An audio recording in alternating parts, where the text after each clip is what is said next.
Commission for allegedly violating Administrative Code Section 67.25 by failing to respond to immediate disclosure requests in a timely and/or complete manner. Okay, great. Again, same call.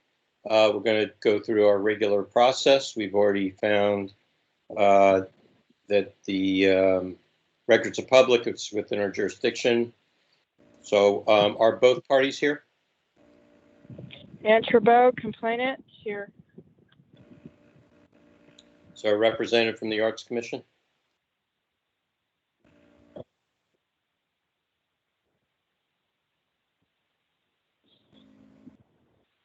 Is there a representative from the Arts Commission?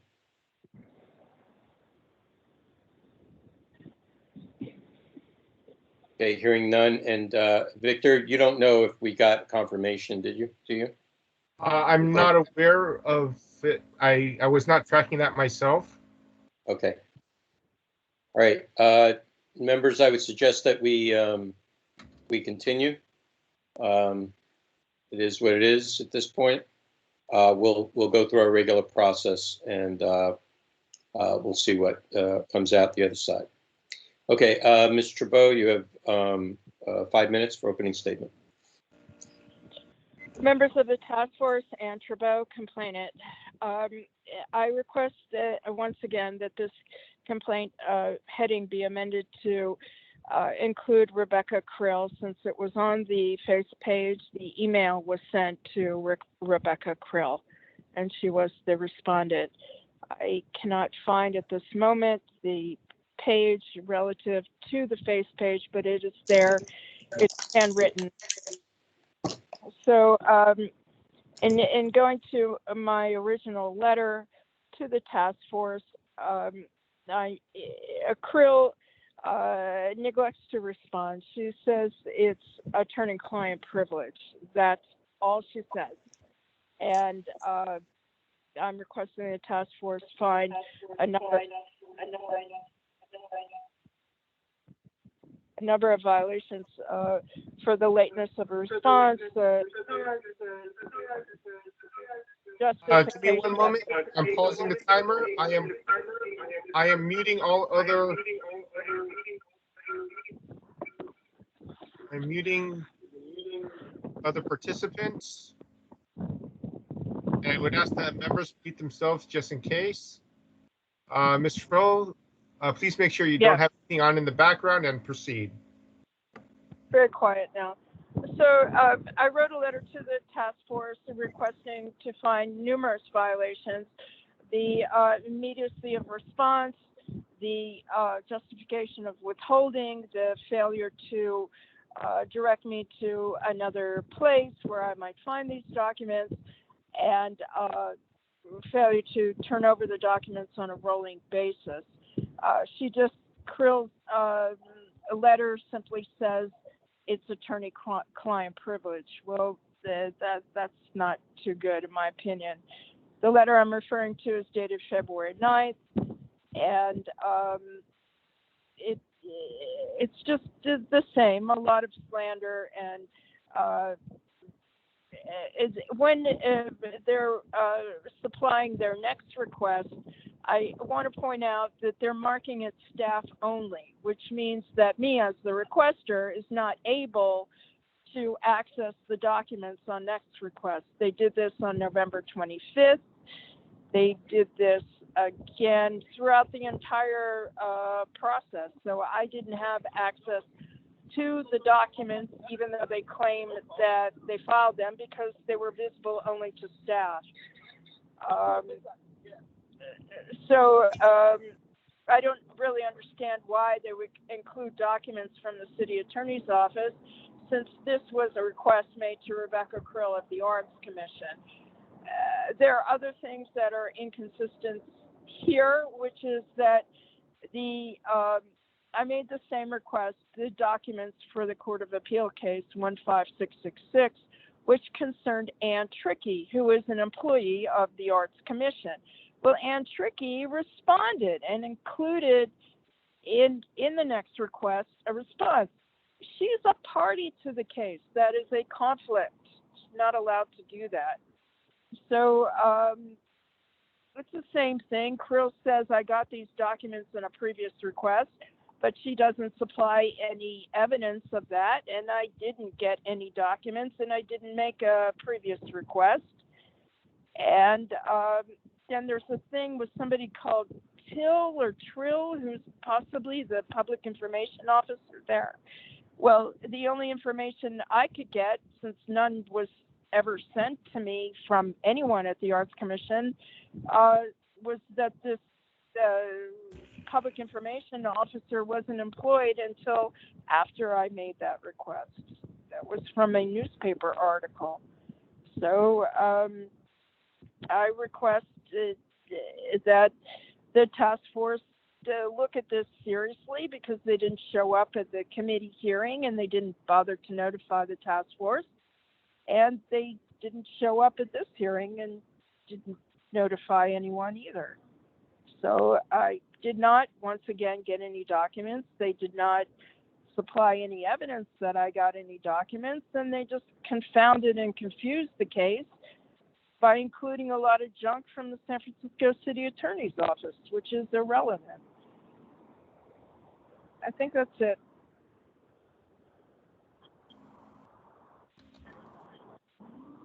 Okay, thank you. Any persons or witnesses providing facts or evidence on behalf of the complainant, the petitioner? Hearing none. Respondent, are you there? Yes, I am. Okay, let me get off of my other platform that I was trying to unmute earlier, and it was not unmuting. I've been here for the duration of this meeting. I apologize that I couldn't get off of mute. I was trying to do so and was just at a loss. So I'm on off of a Jabber platform and now on my phone.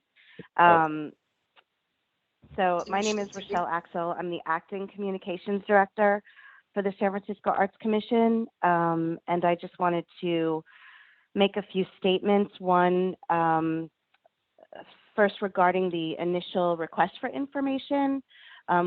The Arts Commission did respond in a timely manner to the request. It was submitted on November 22nd, 2019, 1:41 p.m., and we responded at 1:56 p.m., so 15 minutes later, acknowledging the receipt of the request, stating that we would be, this was a Friday, and saying that we would be responding the next business day, which was Monday, which we did do. And Antricky was not part of this response. This was a external message, not a staff message. So the requester was able to see the message. At that time, we were actually in between having communications director, so it was an office manager that replied to that message on the 25th of November, so it was the next business day. And it was indeed saying that we were withholding records because we were under the understanding that it was attorney-client privilege, since this was a Court of Appeals case. And as the requester has said, it was based on a restraining order that was filed by a staff member at the Arts Commission against the requester. So we did respond in a timely manner. We didn't offer any records at that time because we felt that it was not appropriate to do so, because this was a court case. And then subsequently, I was in touch with, this was, I guess, in February, I was in touch with the Sunshine Ordinance Task Force staff, and just was told that I did not need to attend, but that I was able to submit documents. And it was basically the exchange through next request to just indicate that we were responding at an appropriate time, as well as what we had heard from the city attorney ourselves, which was that it was restricted through attorney-client privilege. I understood at that complainant committee that was ruled otherwise, at which point I began to do a diligent search of our records electronically, as we are working remotely, and there are no records in our server for the California Court of Appeals. This file A156666. So we were unable to find any records to turn over specifically. These are the same records that were requested of the city attorney that was heard at the last item. And that's all I have. Okay, thank you very much. Are there any persons or witnesses providing facts or evidence on behalf of the respondents? Okay, hearing none. Members, it's time for questions, clarifications. It's your chance to interview any of the parties.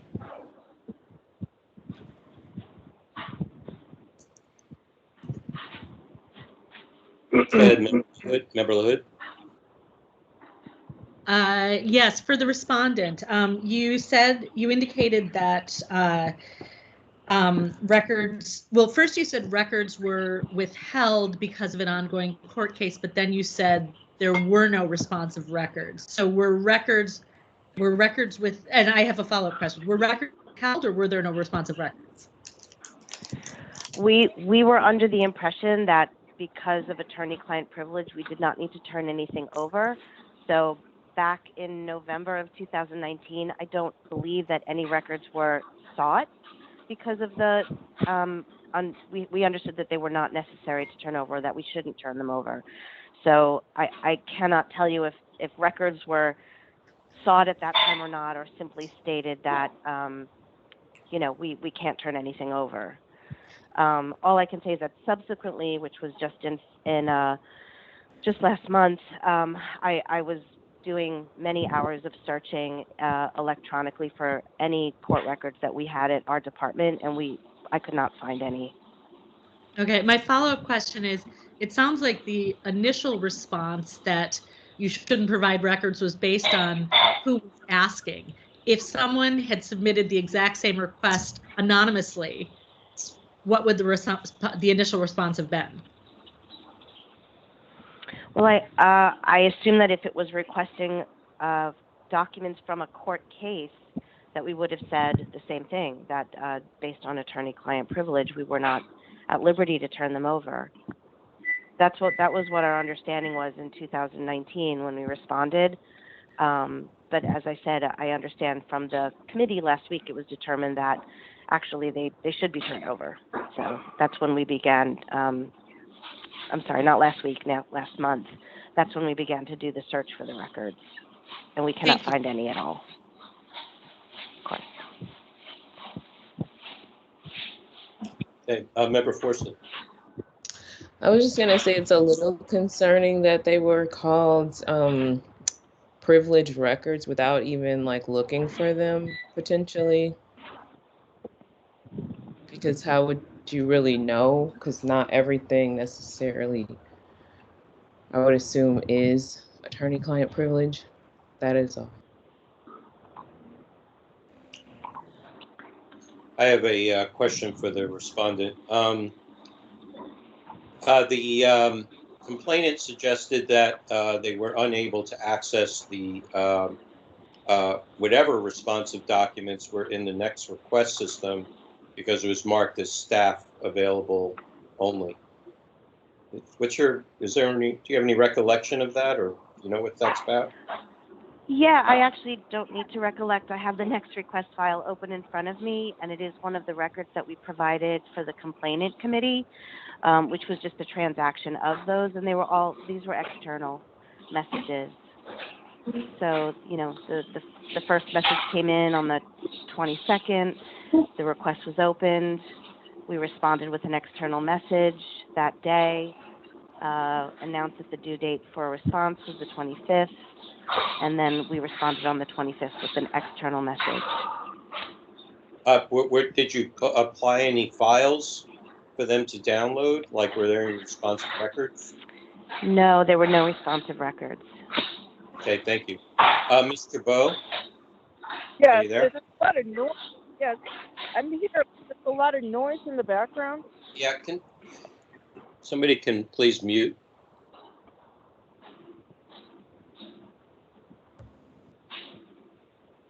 It's Yes, with the whoever has the phone number 710-0630, please mute yourself. Press *6, please. Victor, can you manually mute them? Is that possible?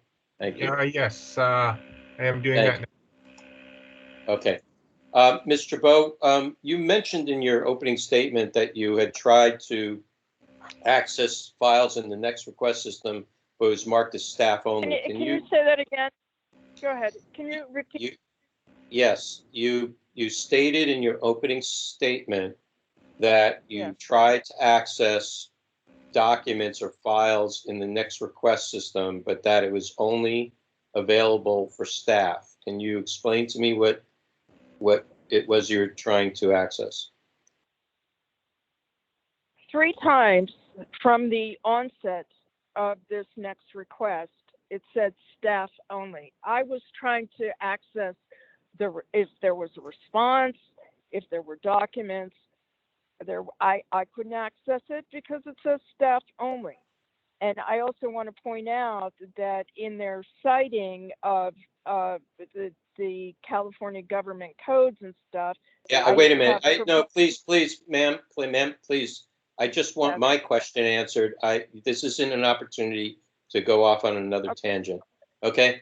I'm not understanding what part of the next request a system were you not able to access? I could log on. I could pull up the next request number, but I could not access anything because it said staff only. Okay, thank you. Thank you. I'm just trying to ascertain this particular situation. Respondent, respond, Matt, Mr. Bo, please. Yes.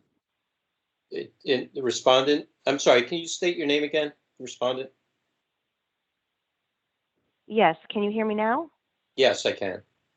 It's Rochelle Axel. Okay, Ms. Axel, you're looking at the next request ticket. Is there some reason why Mr. Bo would not be able to access that? Not to my knowledge, no. As I said, there were no files uploaded, and I'm looking at a series of external messages, so I can't speak to why she wouldn't be able to view them. Are there messages from her in that thread? The first request, the opening request, yes. Subsequent to that, there are no responses from her? I do not see any, no. Okay. Please, Mr. Bo, please. I'm running this meeting, not you. Okay? Please, you must be silent must be silent, please. Ms. Axel, do you see any permissions related to that ticket as to whether it is marked for staff only access? There is one internal message that looks just like it just looks like a test, I guess I would say, of the response that is then, moments later, an external message. I'm sorry, not moments later, a few hours later, it's an external message. External message from who? I'm not following you here. From Arts Commission staff. Yeah, for this thread, other than the initial requester's information request and records request, all other responses all other exchanges are from Arts Commission staff, and they are external. Yeah. Okay. But you don't see any. Ms. Trudeau, if you interrupt or disrupt this proceeding again, I will just ask the task force to close the file, and it will be done. Will be done. I'm sorry. This is an admonishment at this point. Will you comply? When I get my rebuttal, if you disrupt the meeting again, I'm gonna request a motion to close the file, and we'll be done with it. Will you comply?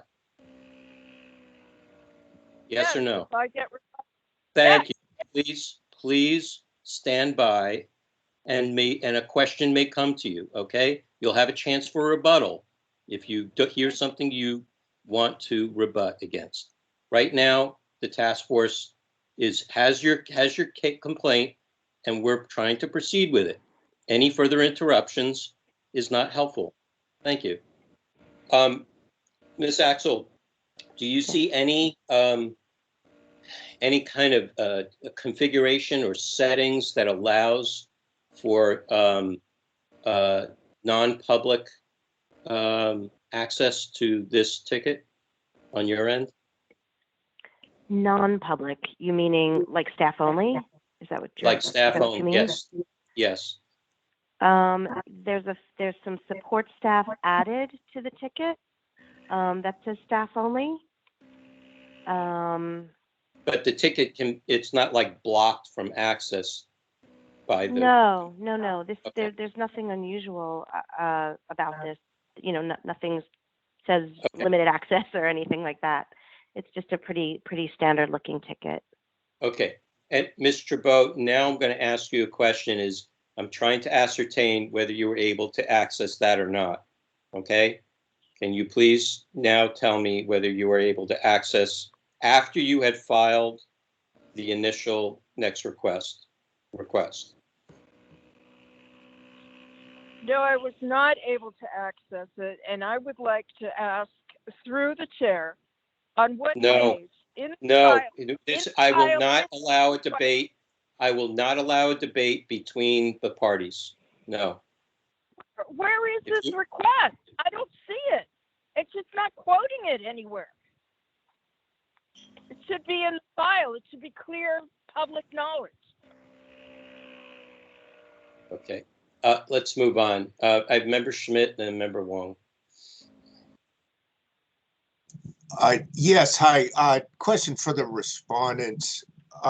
In this case, when you're looking at the fact that the city attorney's office was handling an appeal, do you have any knowledge that the Arts Commission was really involved in any way in working with them in the appellate process? I do not have that knowledge. I was not in the role at this time. All I can say is that I did do a diligent search of our electronic records, and there was nothing documented in our office about an exchange about this case. So okay. That's the best answer I can give you. It would be speculation after that. So from what you've seen, it sounds like you've detected that there may have been no records whatsoever that were responsive, that were Arts Commission records. Is that fair to say? Yes, that's fair to say. Okay, thank you. No more questions. Member Wong and Member Forsley. I think Member Forsley raised her hand before me. Okay, go ahead. Thanks, Member Wong. I actually accidentally left it up, so I don't have anything to say right now.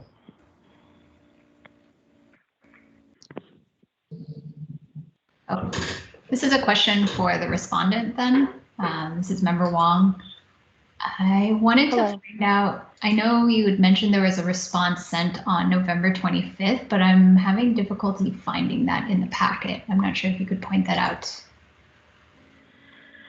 I don't have the packet in front of me, but what I did submit last week on the 1st was essentially what I had submitted to the complainant committee, and there should be a thread that goes along with this next request that shows everything from the request opening, the acknowledgement of the receipt of the request, acknowledging the immediate disclosure request on the 22nd, and then the response on the 25th, and then following it after the request was and response was published, then it was closed. Okay, thank you. I do see that specific thread. Oh, I was good. Okay. hoping Good. for that I'm actual glad you see it. email response. Before I move to the next speaker, I just want you to, everybody to know that if you go to page 827, that's page 13 of the PDF, you'll see a link. That link is active, and you don't have to log in. You can see everything that's there for the next request item in there. There's no files attached.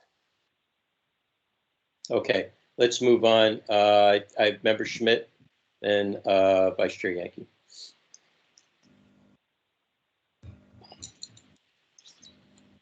Sorry, I left my hand up too there. I apologize. Vice Chair Yankee, go ahead. Put your hands down. Okay, go ahead. I'll put my hand up before I start talking so I don't forget. Okay. Just to direct the task force, I know there's some questions about the next request thing to page P900, I believe is where it starts. There's a copy paste of the whole next request thing. And in particular, I thought it was worth looking at page 901, which seems to show a chronological list of when things were sent and delivered and opened. And on page 901, there's something that was sent on November 25th at 4:05, was delivered that same time, November 25th at 4:05. And then it was opened on November 26th, 1:13. So it does appear that the message was sent to, delivered, and opened by the recipient. So maybe that might help answer some of the questions regarding what was going on in the next request, to actually be able to see it all out there. So that was all I had. Not a question necessarily. Okay, great. Any other questions, clarifications for any of the parties at this point? Okay, should we move to rebuttals? Okay, Ms. Axel, you have 3 minutes for rebuttal. Victor, when you're ready. Yes, you may proceed. Can you hear me? Are you able to hear me? Yes, you can. I can. Please proceed. Okay, great. Thank you. I really don't have a rebuttal. I'm sorry that the requester was not able to see the exchange, because it seemed that the system was working just fine. Again, I think in the initial response, we assumed that there was attorney-client privilege to withhold the documents. Again, when we heard that that was not actually the case, we did do a diligent search of our electronic records and could find nothing in reference at all to the court case in the Arts Commission's files. That's really all I have. Okay, thank you very much. And Mr. Trabo, you have 3 minutes for rebuttal.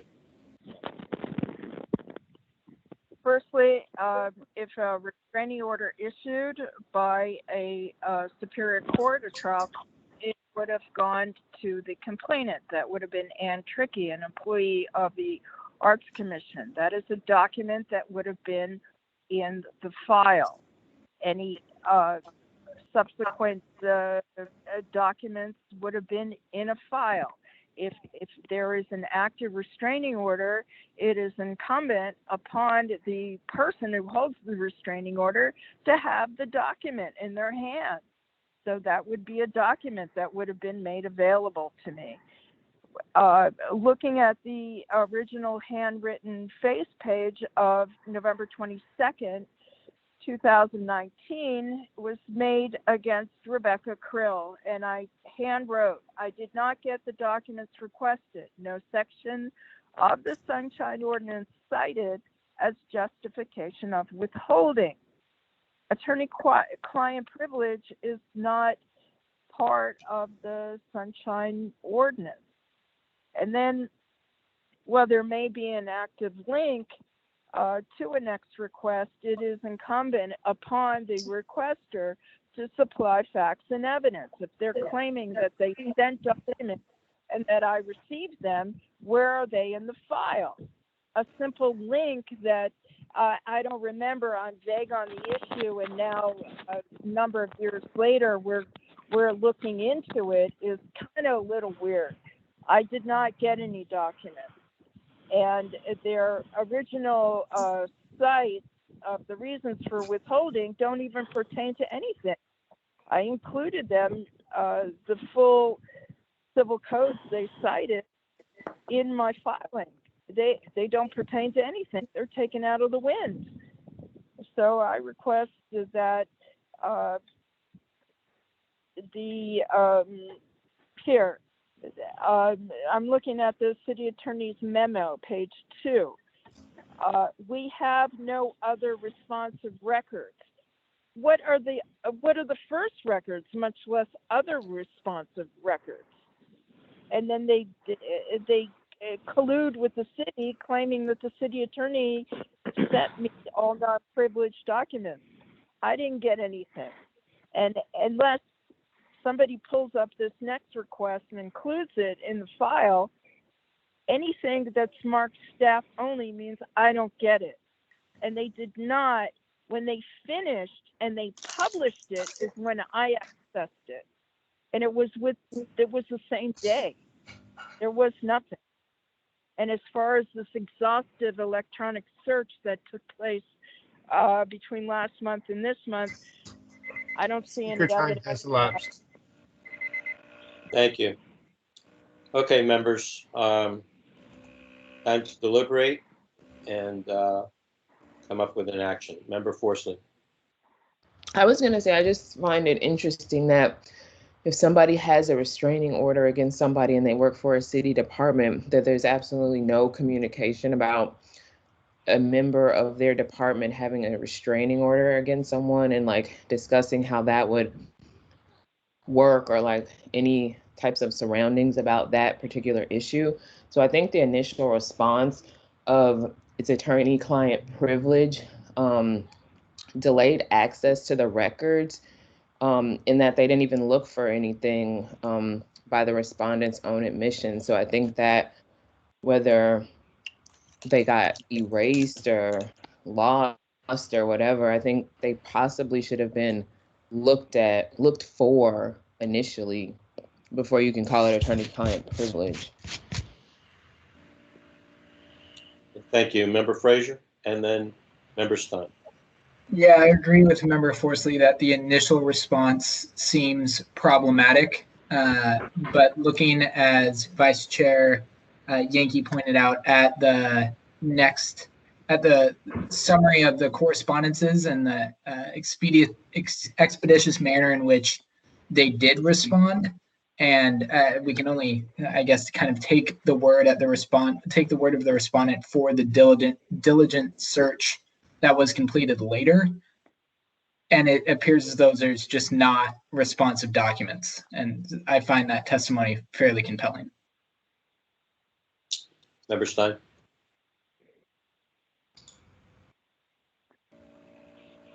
You're on mute.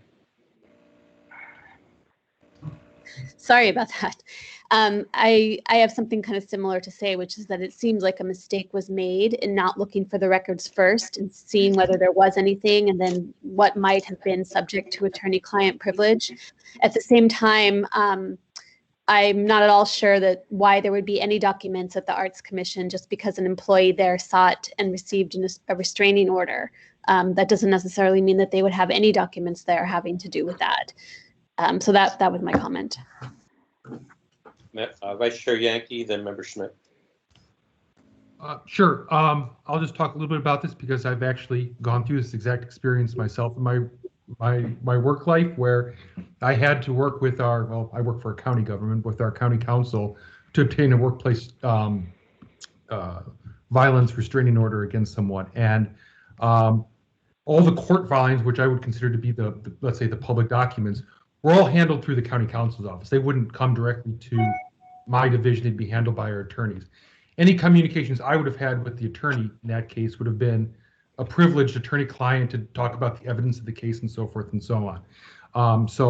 I think Member Frazier mentioned it also, and going back to the testimony of the respondent, it seems very compelling to me that the Arts Commission themselves likely wouldn't have the public court filing documents. They probably didn't go to them anyways. And anything they would have had would have been their private communications with their counsel regarding the evidence in their defense or what, so forth and so on regarding the case. And so I just wanted to share a little bit. I'm happy to answer any questions about my own personal experience, but just wanted to put that out there for the task force. Go ahead, Member Schmidt. Yeah, and this is somewhat repetitive of the other members who I pretty much agree with. Member Yankee, yeah, I've done work as the attorney getting some of these restraining orders, and the view on it is, yeah, the papers stay pretty much with the attorneys and with the courts. And in this situation where you're dealing just with a request for the appeal file, that's the way I read it, sort of like within the frames of the request is this has to do with the Court of Appeal matter. I'm guessing it's possible that the Arts Commission never even knew that there was an appeal of this thing. I'm sure that people there knew at the time it was in the trial court that something was happening. Although I'm sure also it was a pretty limited scope in terms of who. It was probably a need to know kind of situation. As Member Yankee talked about, these are sensitive matters. But when it goes up on appeal, they're just dealing with the same record that's already created down at the trial court level, and they're just handling legal issues that arise from whatever evidence is already in. So I would have to guess that there's likely nothing at the Arts Commission that would have been responsive to this request.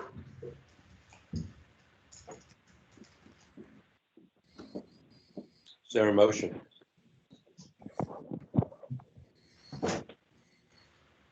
Well, I'll make one. I'll move to find no violation against Rebecca Krell and the Arts Commission. This is Member Frazier. I second. Okay, any One more. discussion on the motion? Okay. This is Member Forsley.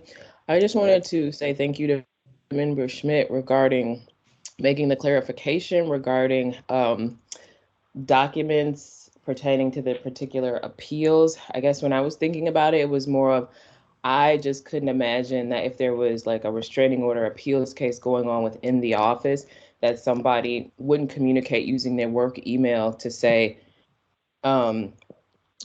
so-and-so's going to be out today because she's dealing with that case, or so-and-so is not going to be here because of XYZ. So I guess I just was assuming that the complainant was asking for any type of correspondences, not like official court stamped documents. Okay, shall we move to public comment? Okay, Victor? Any members of the public who wish to provide public comment on this motion? Yes, anonymous, please. Yes, give me one moment. Please proceed. I would agree with most of what the task force has said, but especially both comments from Member Forsley, both her earlier comment and the new clarification. It is I'm not sure if you consider that restraining order responsive to this request, but if it is, and if it only exists on Ms. Tricky's personal electronic devices, there was a responsibility for if Ann Tricky is an employee of the Arts Commission as opposed to some other department, I don't know if she is, then the Arts Commission had a responsibility under the City of San Jose to proactively reach out to its employees that it knew or should have known would have records relevant to the case at hand, for them to search their personal electronic devices. There's no magic words required to invoke City of San Jose. I would hope, consult with your DCA if you have issues with that. And it's possible it's not a responsive record, and it's also possible they did that search. But I haven't heard them say that they did actually do a search of personal property. you do not have to explicitly ask for such a search. The Supreme Court found that that search is just part of what you do. So I would ask the task force, simply ask the respondent, did they search the affected employee, if she is in fact an employee of the Arts Commission specifically, for a copy of that record? And if they don't have it, or she's not an employee, then I would agree that there's no violation. But I do think there's one thing you can still look for, given that it's been raised by the one of your members and the complainant. Thank you. Thank you. Are there any other members of the public for public comment on this matter?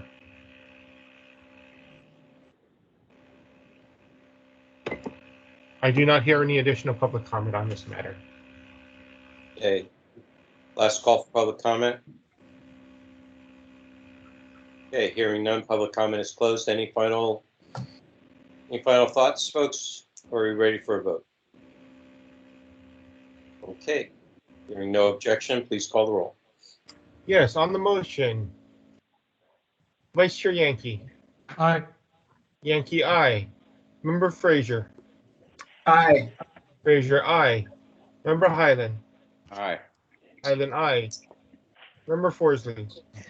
I'm sorry. Can you read the motion really quickly? The motion is to find that the San Francisco Arts Commission did not violate the administrative code in regards to this complaint, 67.25. Is a motion to find no violation. Okay, nay. Forsley, nay. Member Pamaban. Aye. Pamaban, aye. Member Neighbors. Aye. Neighbors, aye. Member Stein. Aye. Stein, aye. Member Schmidt. Aye. Schmidt, aye. Member Wong. Aye. Wong, aye. Chair Wolf. Aye. Aye. The motion passes with 10 ayes. I don't think you asked my name. You didn't call me. Sorry. Oh, sorry. Oh, there's your name. I skipped over you by accident. My apologies. Member LaHood. Aye, thank you. LaHood, aye. Sorry about that. Trick of the eyes. That would be 10 ayes and 1 no.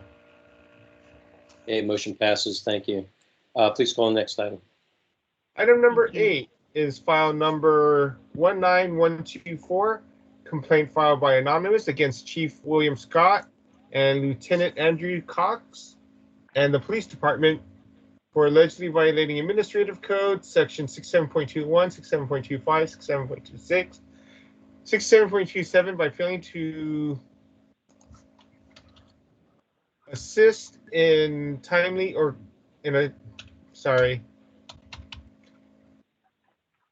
by failing to provide a timely or complete response to records requests, by failing to provide response on a rolling basis, by failing to keep withholdings to a minimum, and by failing to provide written justification for withholding.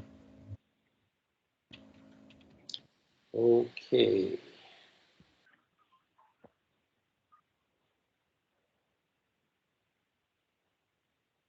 Madam Chair, complaints and amendments. Do you have anything you want to present? This was just we found jurisdiction and that the records were public, and this will be the first hearing of the full task force. Okay, great. Thank you. Okay, let's begin. Are both parties present? Lieutenant Parrish here for the San Francisco Police Department.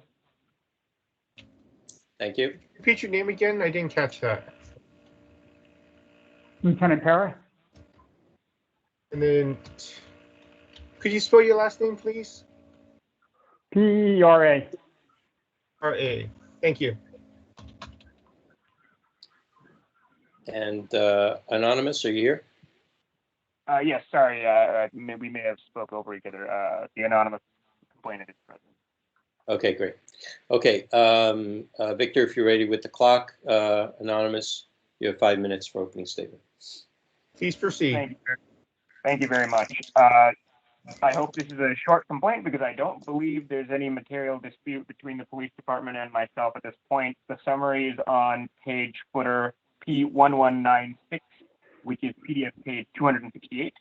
This was a long ago request for certain SB 1421 records, which are police, basically records of police personnel records that used to be exempt under 832.7A of the Penal Code. A few years ago, they were made non-exempt. At the time of the request and response and complaint in 2019, the police department was not redacting SB 1421 records properly. They weren't providing justifications. At the time of the committee hearing in December 2020, Lieutenant Cox, who was the previous representative of the respondent, told SOTF that Lieutenant Wayland, who I believe is in charge of SB 1421 record production, would follow up with me on correcting the procedures of the police department. They didn't immediately do so, so I went to the police commission, and this is a year after my complaint. The commissioners agreed with what I was saying. They asked both SSP and DPA about this. The SSP and DPA said they were now correcting them. I received a letter in February from Lieutenant or Acting Captain Wayland that they would go back and fix this problem for SB 1421 records they had released in the past as well. I know I asked you for 4 violations. I don't really care about the other ones. What I care about is that police misconduct records get released properly, following all sunshine rules, including the most important one, which is that every redaction be keyed by a footnote or other clear reference to a particular justification. And I believe, long after my complaint, they have now started doing this with other people's records as well. And so I believe, and I hope the respondent will correct me, they now have a public portal where they put they don't just respond to me, but there's the omnibus SB 1421 request from everyone else, including the media organizations. They do respond correctly to them now, but they did not do so at the time of my complaint. They have claimed they will go back and fix the old records they had provided me. They haven't done so yet. I do believe there are still flaws in how they are providing those keys, but I don't believe I'm allowed to raise them before the full task force here. And instead, I believe I have to deal with that as compliance, if you agree, of course, that they did need to provide a key. So I'm going to ask solely for a violation of Admin Code 6726 for failing to key redactions by footnote or other clear reference in SB 1421 records. I'm not going to go through all the arguments and timelines. If you need me to, I certainly can, but I think they told you during committee they accepted that this is required, and at this point they're now doing it for other SB 1421 records, and they will go back and hopefully speak to their word and do it with these records as well. Thank you very much.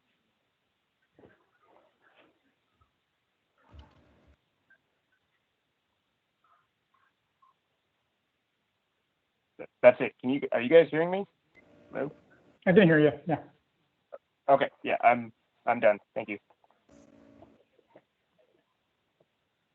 Thank you. Are there any persons or witnesses who provide any facts or evidence in support of the complainant, the petitioner?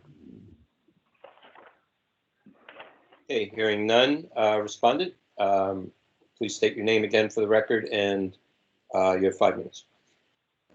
Lieutenant Para, Anonymous brought up the points that we have addressed already. I have prepared something for this. I'm new to this position, so I am actually don't have any direct knowledge of these items that we're talking about, other than what I have on this paper here that I'm going to read. San Francisco Police Department is in receipt of the complaint filed by Anonymous with the Sunshine Ordinance Task Force, alleging that SFPD violated Administrative Code Sunshine Ordinance Section 67.21, 67.26, 67.27 by failing to respond to the immediate disclosure request in a timely and complete manner, failing to respond to public records requests in a timely or complete manner, failing to justify withholding of records. The San Francisco takes responsibility for not providing a response to the requester within the required time frame. On October 4th, 2019, public records request was submitted to the department via email to an email account that is not used by the Department of Public Records request. The department has processed.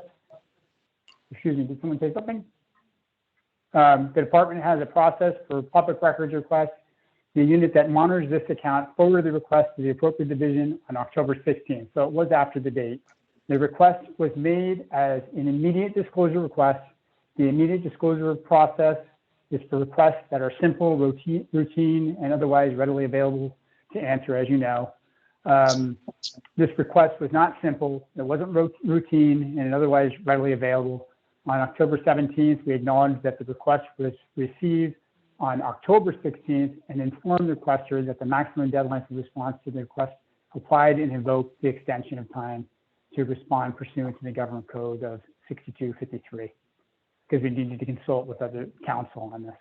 The SFPD initially interpreted the October 4th request for personal records pertaining to the member involved in the incident from January 1st, 2019 to the present that qualified under 1421, that's the SB 1421, which modified Penal Code Section 8032.7. As such, SFPD provided a response date October 25th, 2019, stating that the SFPD will respond to the request in compliance with the law, but SFPD will face time constraints in doing so and invoke a rule of reason to guide the timing of the SFPD's response and provide the records on a rolling basis.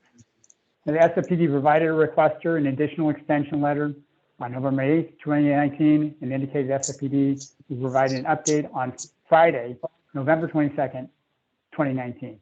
On November 21st, 2019, SFPD reviewed the basis of the complaint and determined that there was misunderstanding on what was requested. Upon receipt of the clarification of the request to produce all records which clarified under SB 1421 that were previously released to the public, SFPD produced the responsive records on November 25th, 2019. On November 26th, 2019, SFPD provided the corresponding letters for each record release with the details of the exceptions applied to the redaction and production of the records. SFPD produced SB 1421 records now containing key redactions. SFPD will continue to apply key redactions to previously produced SB 1421 records and will post the records to the SFPD Public Records Portal, SB 1421 archives. SFPD has received a number of requests from previous confidential peace officers' records made public as a result of the passage of SB 1421. So SFPD must balance its duty to respond to public records requests with its duty to perform the broad range of tasks performed by the SFPD personnel that results in keeping the peace and maintaining safety in our communities, responding to requests for all records pertaining to SB 1421, disclosing records and quite burdensome and timely consuming, especially when completed with our duties to respond to the public records requests for others' SFPD requests. It is in this rare circumstance that we find it necessary to invoke a rule of reason to guide the timing of our response to the volumism of public records requests for all SB 1421 disclosure files. As the city attorney has stated on pages 97 to 98 of the Good Government Guide, which is available on the city attorney's website, law recognizes when there is a conflict between the department's performance of its wide range of duties and its responsibilities under public record laws, reason demands flexibility and timing of responses to requests. Under this rule, and given the SFPD other public obligations, we are not able to devote an unlimited amount of time to staff time to this request and likely request. Nonetheless, we intend to provide a complete response, but it will take longer than ordinary in this case. There should be an estimated time in the future after we get further along in this. Additionally, it should be noted that during the COVID-19 emergency, the mayor's 5th supplemental proclamation has supplemented the timelines associated with public records requests. That's my statement. Does anybody have any questions? Okay, thank you. Thank you. Thank you. Are there any persons or witnesses providing facts or evidence in support of the respondent? Okay, hearing none. Members? Question, clarification time.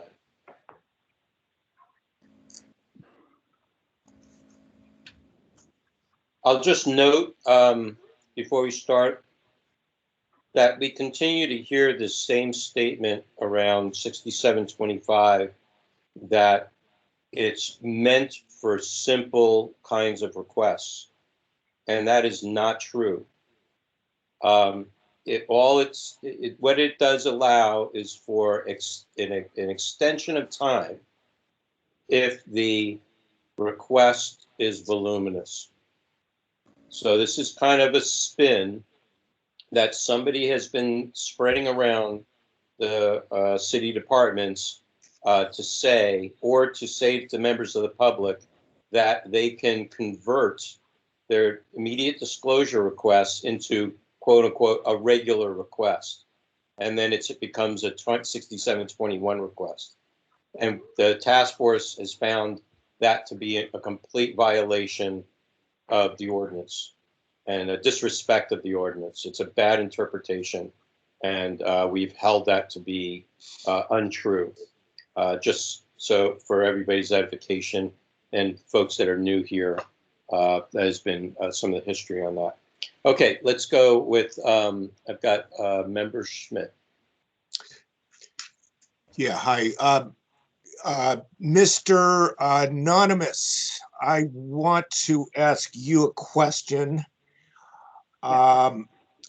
Seeing as you've pared down your request in a more than reasonable way so that you're really not asking for much in terms of relief from us, I don't have any factual questions left that I would have had about what you had left that you needed.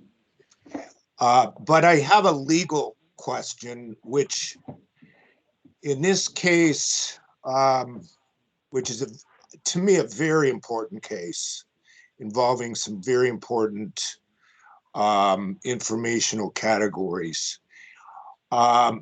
There's an assertion that you make, and I've seen this in both this case and another case we'll hear later tonight that I want to ask you about.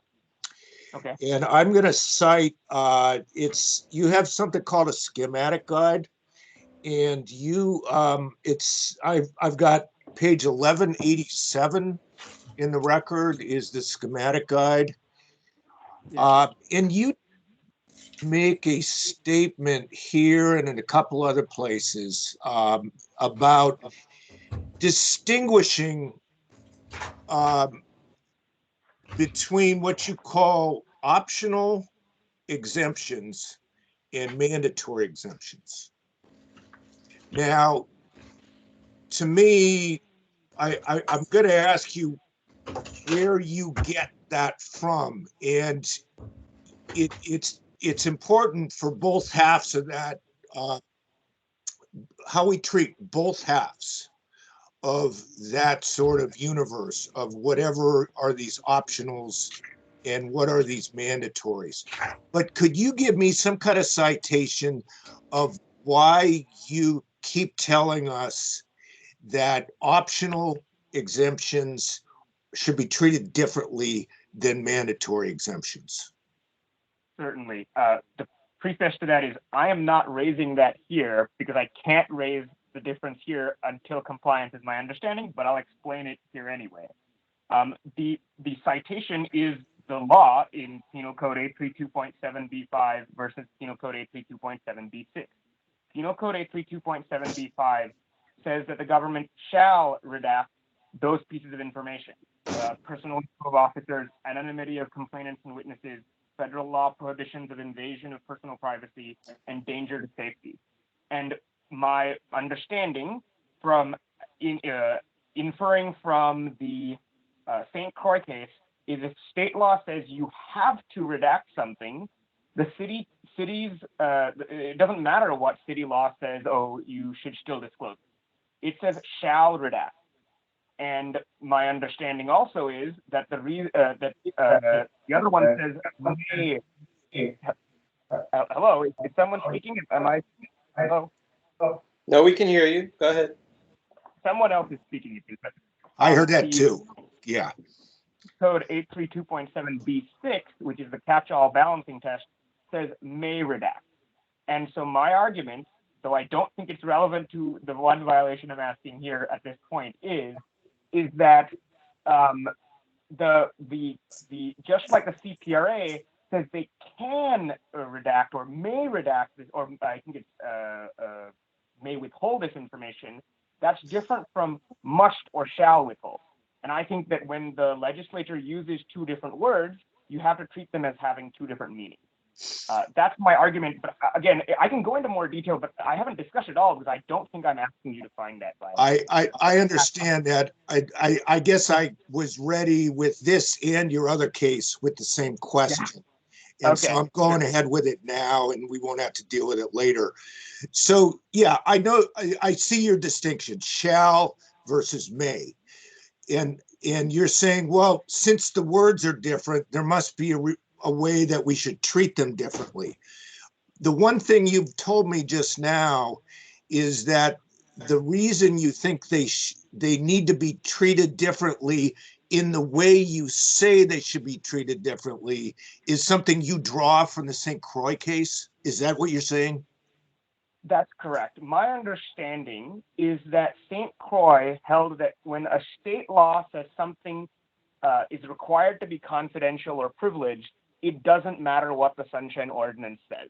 So and for background, the Sunshine Ordinance says, and I know that some on the task force disagree, but I believe this is what the court says, that even though the Sunshine Ordinance says that communications between the city and the city attorney about the Sunshine Ordinance are public, that in a court case where this is about the Ethics Commission communicating to the city attorney, they found that the state law attorney-client privilege overrides that exception to the exemption that's included in the Sunshine Ordinance.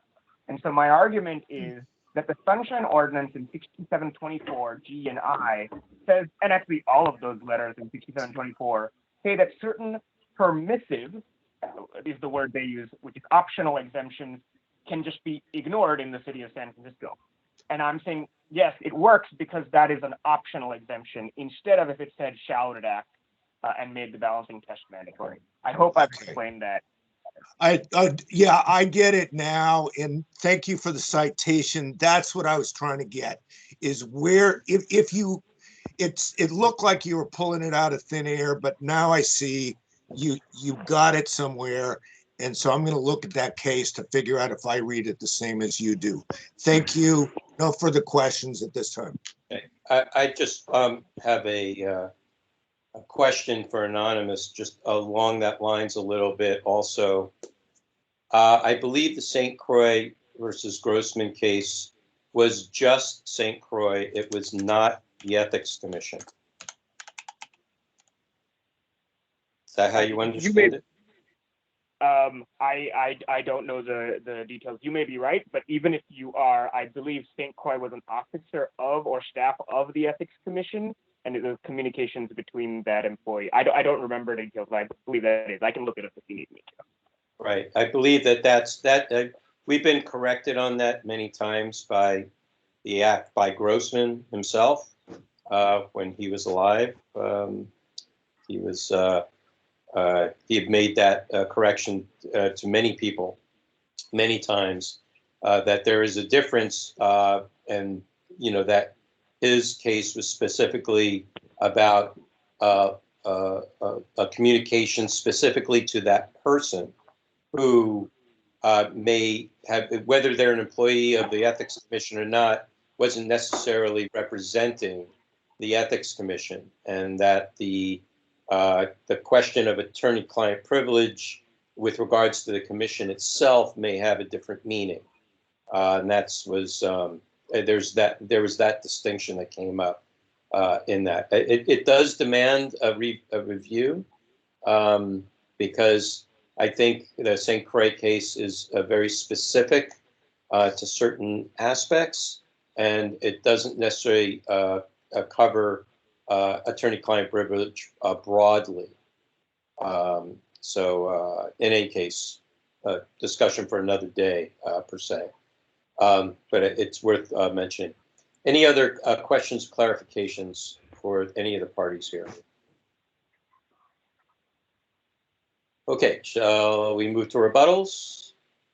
Hearing no objections. Okay, respondent, you have 3 minutes for rebuttals. Victor, when you're ready. Please proceed. We recognize that there were things that we probably should have done differently on this. We're taking steps right now to address those, as Anonymous had said, and making things better. I mean, we look at these as opportunities to, correct or make our shot better. So it's just in regards to this, it's like, I think we, things are brought to our attention from, people from the general public that, we might not have seen initially when we started, dealing with some of these redactions and these requests. But other than that, I have nothing else that I need to add. Thank you. And petitioner, you have 3 minutes. Sure, and I thank the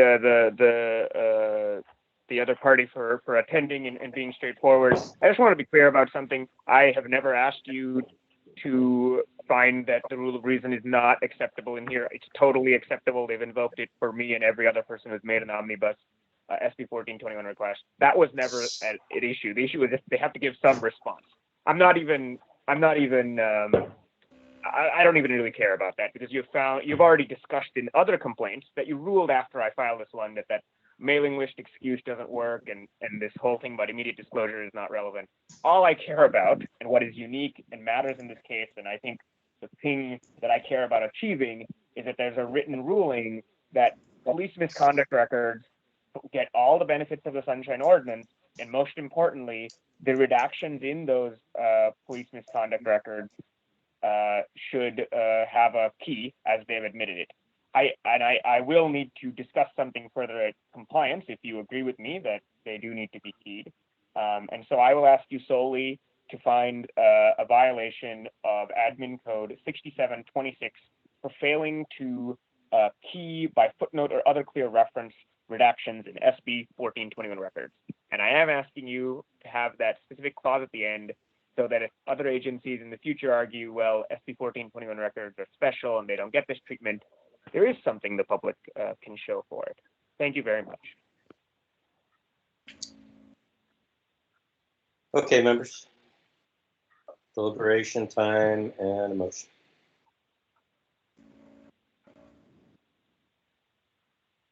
Member Stein, please unmute yourself. Unmute yourself. Yeah, sorry. I just have one thing I'm confused about, which is that Anonymous said we find a violation of 67.26. Does he not mean 67.27, failing to provide written justification of withholding? Do you want to respond to that, Anonymous? No, I'm asking for 6726. I believe initially they were willing to provide just general justifications, which is the requirement under 6727. It happened after I filed complaint. But what they weren't doing is keying each redaction by footnote or other clear reference to say why they're redacting a particular piece of information. And I believe that requirement is solely in Admin Code 6726. Thank you. Okay. Okay. Okay. Then, Go ahead. I can make a Fine. motion then that we find a violation of 6726. And This if is you could- Member Frazier. I second. Go ahead. Okay, we can't just make a statement of, Okay. of citation. Give a little substance to the citation. So that information that is exempt from disclosure shall be masked, deleted, or otherwise segregated. Let's see, where is this? I mean, I guess we can just say that it needs to be keyed, that the withholdings need to be keyed to a justification for why they were withheld. Okay. Does the second accept that? Member Yes. Frazier? Okay, Yes. great. Yes. Word keyed is not a normal word that you use. Can we? It's in the justification for redaction. I'm just trying to make this easy for the members of the public to understand. Well, but the word keyed is used in the ordinance. Okay. I'm not reading that specifically, but I'm just trying to write it by failing to provide key. I'm just trying to write it in a way. We can say and keyed by footnote or other clear reference. Sorry, I was to speaking. the appropriate justification.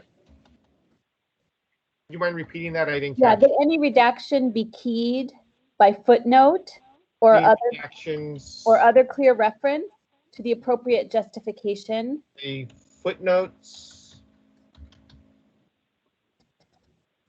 Or other clear reference.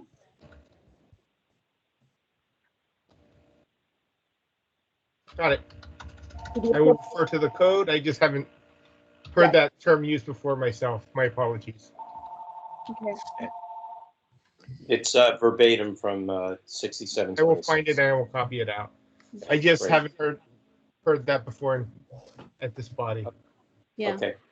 I would just add that the matter be monitored if and when it's approved, that it be monitored by compliance and amendments, and to require the police department to provide a report of when they make these changes to the compliance and amendments committee. May I see? Would you like to request the police department to provide a report in a certain time frame, or? Well, I don't know what the time frame necessarily is at this point. I imagine that that's being worked out between the parties. So whenever it does happen, it happens. If it gets to be extended, I'm sure we'll hear about it from the petitioner. But I just want to at least notate for the record that I'd like the police department to report when they've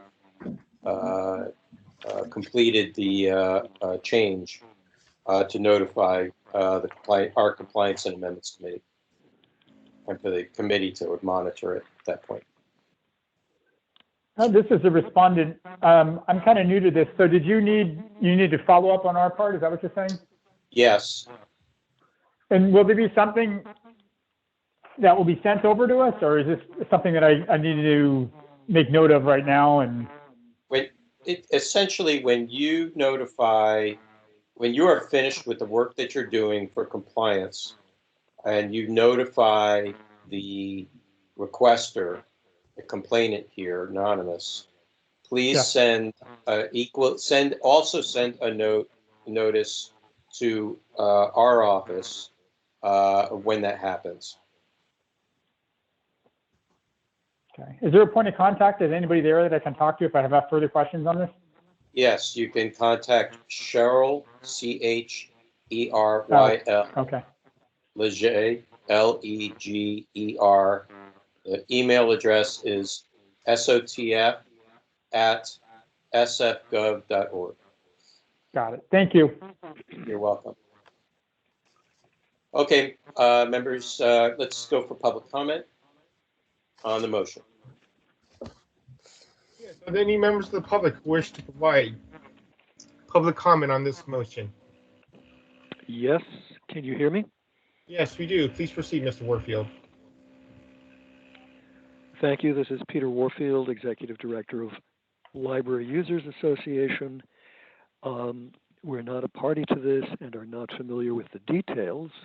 However, I wanted to say that certainly I appreciate the chair mentioning a misconception specifically about immediate disclosure requests not being treated as immediate disclosure requests, that's a mistake, that's an error. An immediate disclosure request is an immediate disclosure request. It may be entitled to an extension, but it's not a regular request by determination of the recipient. So I also appreciate that there's an attempt to put some more, if you like, meat on the bones of your order of determination. One of the things that I heard is something that I think is very wrong, and certainly I have heard it before, and it's something that is potentially coming up with anybody's request for information, and that is, we heard the lieutenant say that they can't give unlimited time to satisfying requests, and I believe there was also a mention of having other work to do. And so in the same section 67.26, I think it's important to explicitly reject such kind of an argument. The exact wording is in this very short section near the end, and it says, the work of responding to a public records request and preparing documents for disclosure shall be considered part of the regular work duties of any city employee. And that comes right after talk about the work of exemption and exemption review and all these kind of things being done as part of this section. So I think it would be very useful to have that explicitly in there so that in future people don't throw that around as a justification for either not providing information or records or delaying unnecessarily the work. I can also say that I recall from the election book, the election manual on the Sunshine Ordinance, that there was a very clear statement, pardon? 30 seconds. Thank you. That there was a very clear statement in the election book by the controller that there would be expenses associated with the Sunshine Ordinance, and that was to be expected, and he even made an estimate of what that would be. So again, I would urge you to reject explicitly one of the arguments being made with respect to this matter this evening. Thank you.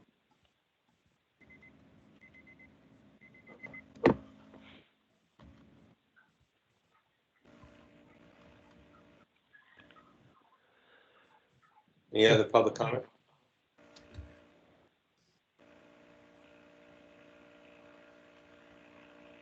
Hearing no more public comment, are we ready for a vote? Hearing no objection, please call the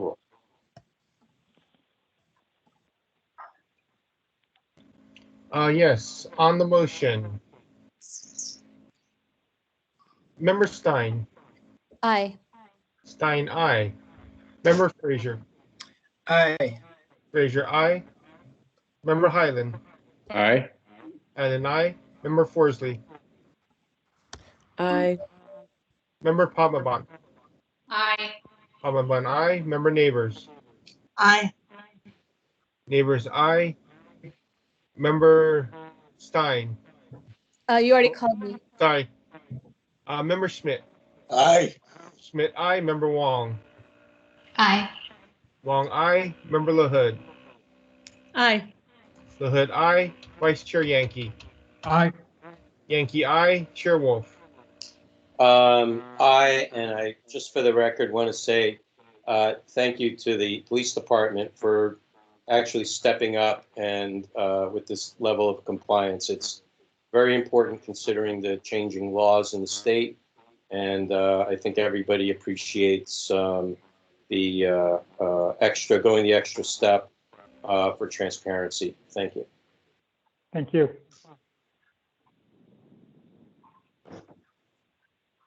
What's the tally, please? Oh, sorry. That motion passes by unanimously. Okay, thank you. Motion passes. Please call the next item. Next on the agenda is item number 9, file number 20066, complaint filed by Anonymous against the Police Commission for allegedly violating Administrative Code, Section 67.21B, incomplete response, 67.24I, citation of unlawful public interest balancing test, 67.26, nominal withholding, 67.27, failure to cite a specific provision of law for justification. Okay, CAC Chair LaHood, anything to add? Yeah, so again, we found jurisdiction and that these were public documents. There's some connection with the previous item. You're going to hear more about SB 1421, and this has to do with audio files. Okay, great, thank you. We'll start again with hearing from the parties. Are both parties present? Anonymous petitioner is present. Sergeant Youngblood for the Police Commission. Very Sorry, good. Thank you. Could you restate your name? I didn't catch that. Sergeant Youngblood for the Police Commission. And thank you for attending. Okay, Anonymous, when you're ready, Victor, Anonymous, you have 5 minutes. You may proceed. Thank you very much. The summary as of April 1st is on P1312, which is PDF page 70. So this is about the Police Commission's Omnibus SB 1426 request. Unlike the Police Department, the Police Commission does generally follow, or at least I was able to convince them early enough to follow the P and those other rules. So it's a much narrower issue here, and it's more nuanced. There's two very separate issues. One of them is the one member Schmidt already started discussing in the prior case, which is there is a catch-all balancing test in the Penal Code 832.7. There are 5 reasons you can redact an SB 1421 record. 4 of those are mandatory, and that's 832.7B5. And then one of them is optional, specifically because it says may redact instead of shall redact. And I'll get into why that matters in detail in a second. That Penal Code 832.7B6 says, notwithstanding paragraph 5, which is the one with mandatory exemptions, and it says you can only use these 4.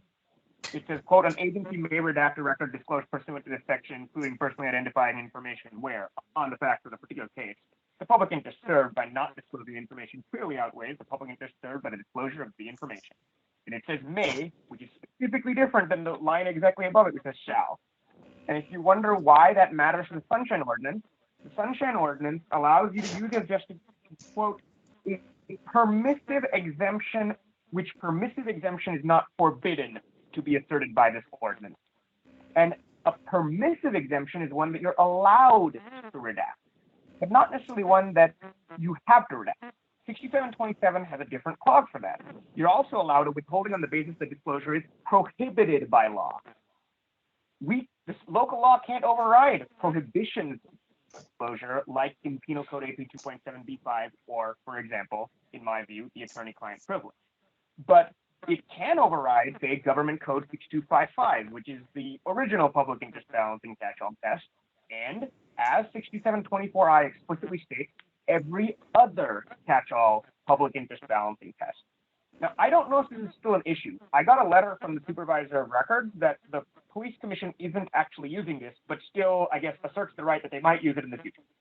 So they did cite it before the date that before the date of the emergency suspension of the Sunshine Ordinance by the mayor, and that's all that's that issue. I can't after that. And I think that they were not allowed to cite the catch-all test prior to their emergency order. There's a completely second component. That first issue has nothing to do with audio-video records. They're redactions in paper records that they use Penal Code 832.7B6, but may now be retracting that justification. I don't know. These are recordings of hearings, closed session hearings, of the supposed performance evaluation of Chief Scott regarding he allowed or punished the officers involved in this potential misconduct. And they can, of course, redact or withhold the portions of those recordings that are, in fact, the evaluation of the police chief. But my argument is that court cases, and I've listed them, find that only the record created in conjunction with the evaluation or performance process is subject to that exemption. So during the hearing where they're discussing the facts of the case of what the officer who supposedly engaged in misconduct was doing and what punishment they did or did not receive, that's the personnel file, in my view, of the officer involved in the incident, which is explicitly disclosable under Penal Code 832.7B. even though the part where the police commission is discussing whether the chief did a good job or not in punishing or not punishing that officer is exempt under the Chief Scott's personnel record in Penal Code 82.7A. And so my view is that in those recordings, they have to provide the discussion of just what happened in the police shooting, for example, who did what, was the officer punished or not, and then they don't have to provide, because it's exempt as Chief Scott's personnel record, the evaluation of Chief Scott. And so, yeah, they're two very different issues. You may agree or disagree on those two issues completely separately. The first issue is merely that this is one of the most important parts of the suspension ordinance is not citing catch-all tests. They claim that now they have found some other reasons to cite that and some other more specific exemptions, and that's fine. But you can't cite a catch-all balancing test in San Francisco, and I think you have to be really firm about that. Member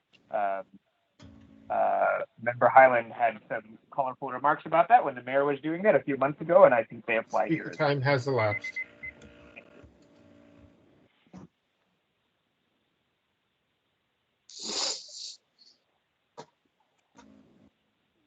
Chair Wolf, we can't hear you.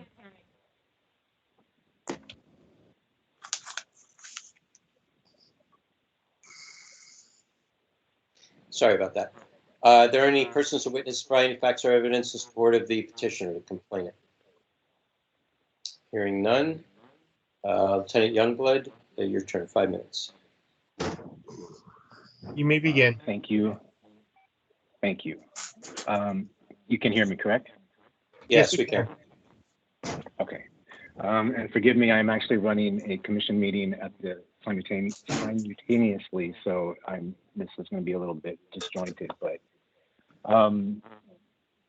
basically I don't have too much to add other than the commission is standing by the city attorney's advice in the memo that they provided regarding this issue. They have stated, and the commission agrees, that the commission has the authority to meet in closed session to review the chief's performance, which includes his decision to return or not to return an officer to duty. So closed session evaluation by the commission of the chief's performance does not need to be a regularly scheduled covering of all aspects of his performance, but it may be, as it was in this case, an evaluation of the chief's performance with respect to particular events or a decision. The Good Government Guide states that evaluation of an employee may include more than a formal or a regular process, such as an annual performance evaluation. So it may include an evaluation of the employee's performance regarding the incident involving that employee or a specific matter that the employee's responsibility. We're also taking the stance that this is not SB 1421 material that needs to be released. It is a evaluation done in closed session by the police commission of the police chief's evaluation of what he has done or why he has done something of a particular incident. So it is not what we are considering SB 1421 material. And that is all I have to say. Thank you. Any persons or witnesses provide any facts or evidence in support of the respondent? No. None, members? Questions, clarifications?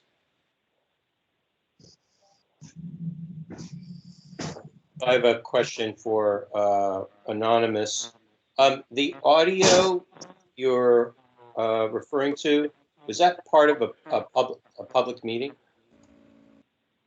Correct. It's a public meeting for which portion of it was held in closed session, and they have a recording. Correct. Okay. And do you know, to either of you, did the chief request the closed session to be held publicly? I can't answer that, anonymous. That's anonymous. Lieutenant Youngblood?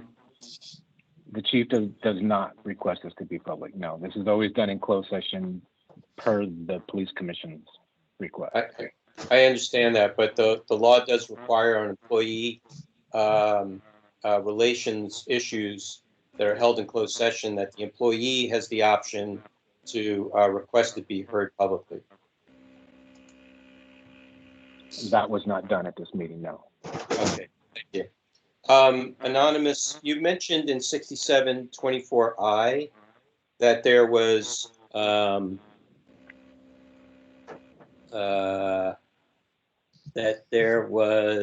let me get the correct language here, that there was a permissive provision, I think you mentioned, but the ordinance uses the word express. Can you explain that a little bit more? Certainly. It's the distinction between the optional and mandatory exemption is not in 6724I, it's in 6727, which states that any withholding of information shall be justified in writing as follows. A withholding under a specific permissive exemption in the California Public Records Act or elsewhere, and my argument is B6 is elsewhere, permissive, which permissive exemption is not forbidden to be asserted by this ordinance shall cite that authority. And my argument is that 6724I is forbidden, is what forbids the assertion of the permissive exemption found in Penal Code 832.7B6. And what distinguishes that is 6727B, where if it's a prohibition on disclosure, there's nothing that we can locally. Okay, and does that have any application with regards to SB 1421? Correct. So my argument is that yes, 832.7B1 is SB 14. 832.7B of the Penal Code is SB 1421. Here's what it says. Got it. It says that it shall be made available under the CPRA. That's why I believe it applies. Got it. Okay, thank you. Member Schmidt. Yes, for Anonymous, yeah, I had that, Chair Wolf, I had exactly that question. I heard that word permissive and I didn't know where it was, but thank you, it's in 27. Although I want to point out that we need to distinguish here between your idea of the shall and the may being important versus the idea of balancing. Those are different things, and I think there may be some sort of intermixing of those. But we'll probably come back to that at some point. The question I want to ask you is it your understanding now that the respondent is falling back on all their reliance on those balancing tests, and yet they're asserting different other exemptions to protect what they remain protecting in this case? I'm going to try to answer that. I'm not sure I heard the first part, but sure. I believe, but they didn't, I think you should really ask them. I believe, and because they didn't really say it in their 5 minutes, I believe that the city attorney's office has told me that the respondent is no longer relying on citation to Penal Code 832.7B6, but asserts a generic right that they might do so in the future. And that's not what's at dispute here, and I can't dispute something that might happen in the future. I'm saying they cited it to me prior to March 24th or whenever the date the mayor said now they're allowed to do that. That was not okay, and that's the basis of my argument of violation of 6724I. I think you should ask them. I think they are. I believe that they are now going to use the specific non-catch-all tests to exempt that same information. I am not challenging that. I just think they have to use specific exemptions, not the catch-all. I hope that answered it, because I didn't hear what you said in the beginning. Okay, when you say the city attorney, are you saying the city attorney in the city attorney's role, or in this role where they wrote that supervisor of records memo? they wrote two responses. So they wrote an initial response to me saying we defend the right to use balancing tests that are not Government Code 6255, which is the entire thing I dispute. But then they wrote another response saying, actually, we've gone back and I think they've checked with the police commission. The police commission didn't intend to rely on Penal Code 832.7b6 in the specific records I had raised, and that they reserve the right to do so someday in the future. And I just, they haven't done so anytime recently anymore. Okay. Because I will tell you that I thought that the 2015 memo it had some merit, although the memo about how they used that 2015 letter to somehow also justify 832.7, it made no sense to me. So I certainly wouldn't. I don't subscribe to what they said in that. I'm going to then ask respondent, do you know if your department is actually relying on the balancing test in withholding documents at this time with regard to this complaint? And I'm talking about 832.7. You're asking, have we used that redaction code in the past? Yes, we have. At this time. The attorney. At this time, are you still relying on it to justify as an exemption withholding documents from in responding to Anonymous's request? At this time, we are not. Okay, so would it be fair to say that you've withdrawn your reliance on 832.7, the balancing test of 832.7? No, we have not withdrawn. Based on what the city attorney is advising to us, we are able to use that code. Yes. That it was correct. But at this point in time, we have used it in the past, but going forward, we have not used it since. In this case? Correct. Okay. Thank you for the clarification. Nothing further now. Thank you. Any other questions, clarifications, members? Should we move to rebuttals? Okay, Lieutenant Youngblood, you're first, 3 minutes. Please proceed. Thank you. And again, like I said, I don't have anything more to add at this point. Okay, thank you. And Anonymous, you're 3 minutes. Sure, thank you. Look, the fact that they state that was accidentally used, or the city attorney on their behalf states that it was accidentally used, and then they went and found other exemptions, I think is the right answer. In San Francisco, they need to find specific exemptions and not use the catch-all balancing test, at least prior to the date of the mayor's emergency order suspending that provision of law. I think I agree with Member Schmidt about why that original memo doesn't apply. Look, there's 6724G, which says the specific test in Government Code 6255 doesn't apply. And then there's 6724I, which says all balancing tests don't apply. And my understanding of statutory construction is that when you have two different laws, then the voters or the legislature put both there, you can't just assume that they mean the same thing and that the only thing the second one means is a restatement of, Government Code 6255 is prohibited. I think it's very important that San Francisco stick to one of the core principles of the Sunshine Ordinance, which is you do not use catch-all tests, you do not use balancing tests. And you go and you do the work to find the specific reason why things are exempt. And if there is no explicit exemption, and you're going to use the catch-all instead, you're not allowed to do that in San Francisco, apart from the COVID emergency order. On the second issue, I think I have a much harder way to go there. But there is a portion of Penal Code 832.7, I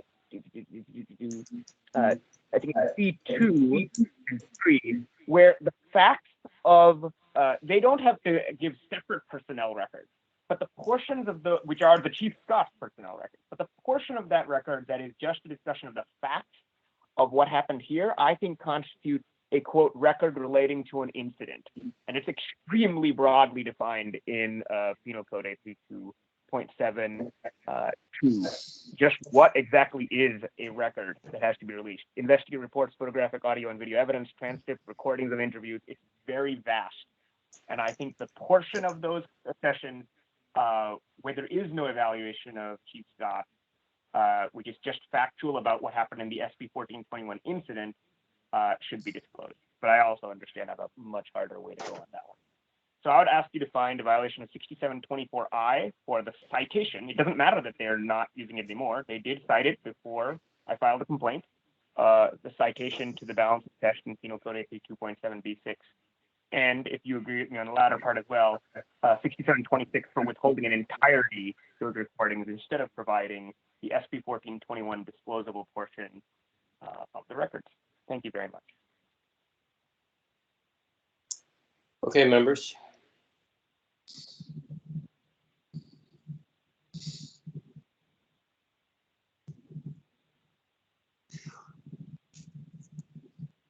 Go ahead, Member Schmidt. I can see it. You're ready. Okay.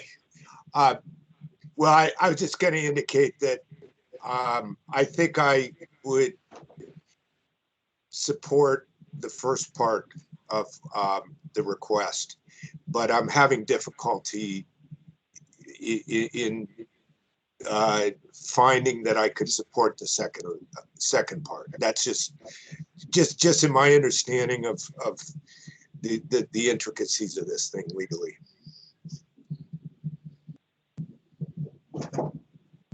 So just for the sake of deliberation, I would say for the second part that if the SB 1421 was applicable, that that they would have had to disclose it anyway. And as we heard in the previous case, you know, there's now some adjustments with regards to that. So it would seem to be somewhat the same, within the same flow and the same thread of thinking that sans the first part of this of what's being requested as a violation or non-compliance, that at least in the second part, if there was any information that was applicable to SB 1421, then that should be disclosed and everything outside of that be redacted. Because that's what the law is trying to do. The law is trying to create, state law is trying to create more transparency with regards to specific information, with regards to personnel files. And the hearing is part of a personnel file. So if there's SB 1421, if there's information that would must be disclosed as per SB 1421, then that needs to be unredacted. I'll put it that way. Everything's redacted. If it hits the trigger for 1421, then it's got to be unredacted. Turning it on its head a bit. So that would be my kind of debate for finding in the second part. Because this also, you know, we're not talking about what their explanation is, you know, what they see how things are today. It's really at the time of their response to the request at that time. That's what we're looking at here. This is somewhat of a bit of a time capsule. So we're adjudicating this based upon what has happened previously. If in response, Chair Wolf, on that, yeah, if there was something that looked like we could kind of see that that it might fall within that 1421. I mean, I think that their position is there's nothing in there, although we can't see what's in there since it's not available to us. If I had some sense of some obvious thing that was probably in there, I might be more inclined, but I don't see anything at this time. Okay, I see you, member neighbors. Let me just retort to that a little bit. And that's the problem with blanket defenses. Okay, we run this in the same as was brought up before around the rule of reason. You know, rule of reason gets thrown around because things are, it's just too much work. Well, that's not enough. We get this with regards to redactions, that all these redactions happen based upon a blanket citation without any explanation as to why it's redacted. Why is this a public safety issue? It's a public safety issue redacted. Why is it a public safety issue? We can't tell you because that's classified. Sorry, it's a public document. If you need to tell us what it is. You know, it's that kind of issues we run into. Something that we got to dig in at some time. Member neighbors.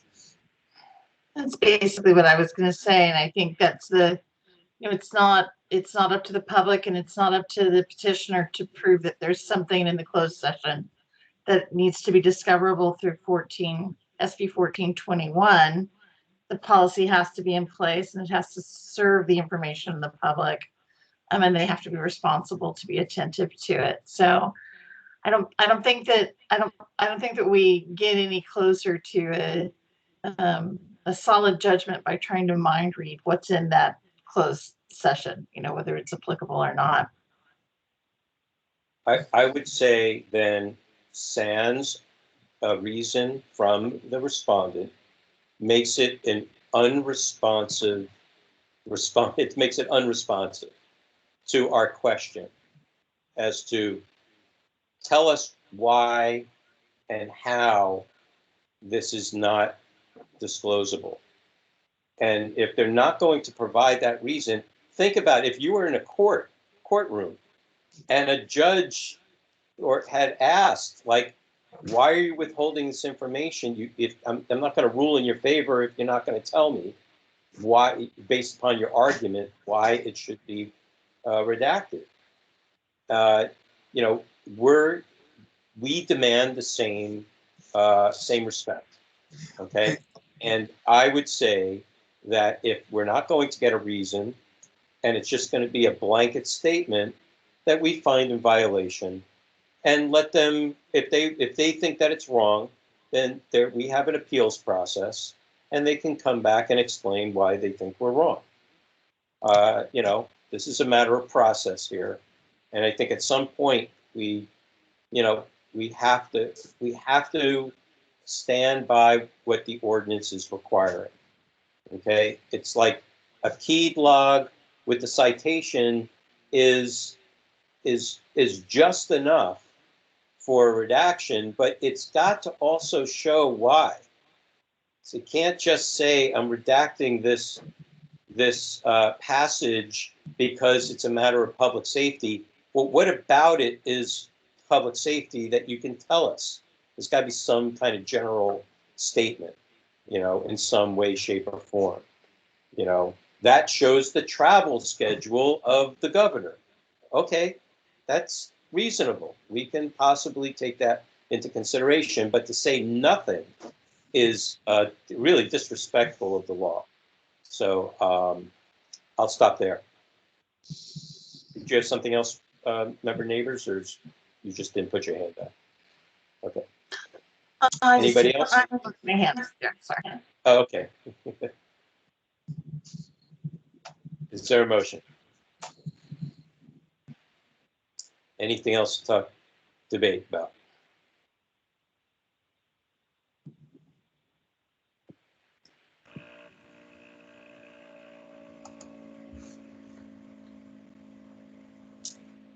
Do we have a motion? I don't have a motion, but I was just going, because there seems to be two kind of different issues. And I'm not making a motion now, but perhaps we should split them and maybe perhaps make 2 motions. Okay, But I'm not prepared to make one I yet. would say make the motion, and then let's see where we go from there.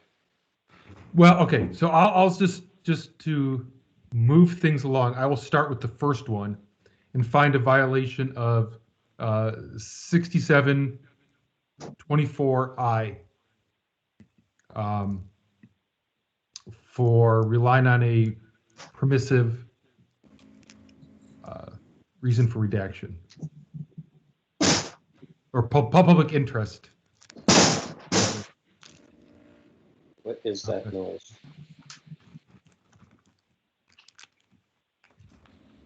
Okay, is there a second? I'm sorry. I'm sorry to interrupt. Member Yankee, would it be possible to say relying on a impermissible balancing test? Yeah. I like that. Okay? Yeah, Okay. I was trying to phrase that in a better way. I like your wording better. So, would you mind repeating that part of it?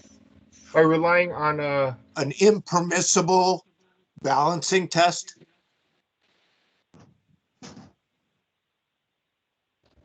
Thank you. Okay. Does that satisfy you, Member Schmidt? Absolutely. Okay, great. Is there a second to that motion? Second. Okay, moved by Vice Chair Yankee, second by Member Schmidt. Any further discussion on finding violation 6726 for impermissible, what was it? Impermissible process? Impermissible balancing test. Balancing test. Okay, let's open it up for Member Forsley. Do you have a comment? No. Okay, let's open up for public comment. This is public comment except for the parties. Any members of the public who wish to provide public comment on this motion?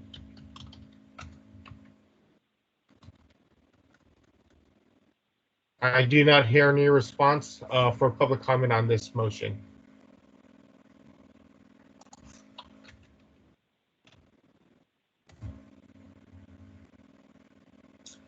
Okay, seeing no public comment, we're ready for a vote. Yes, on that motion. Go ahead. Seeing no objection, please call the roll. On that motion, Vice Chair Yankee. Aye. Yankee, aye. Member Schmidt. Aye. Schmidt, aye. Member Highland. Aye. Highland, aye. Member Frazier. Aye.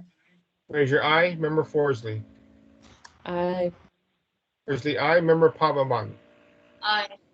Pavaman, aye. Member Neighbors. Aye. Neighbors, aye. Member Stein. Sorry, aye. Stein, aye. Member Wong. Aye. Wong, aye. Member LaHood. Aye. LaHood, aye. Chair Wolf. Aye. Wolf, aye. The motion passes unanimously. Okay, thank you. Any other actions on this item?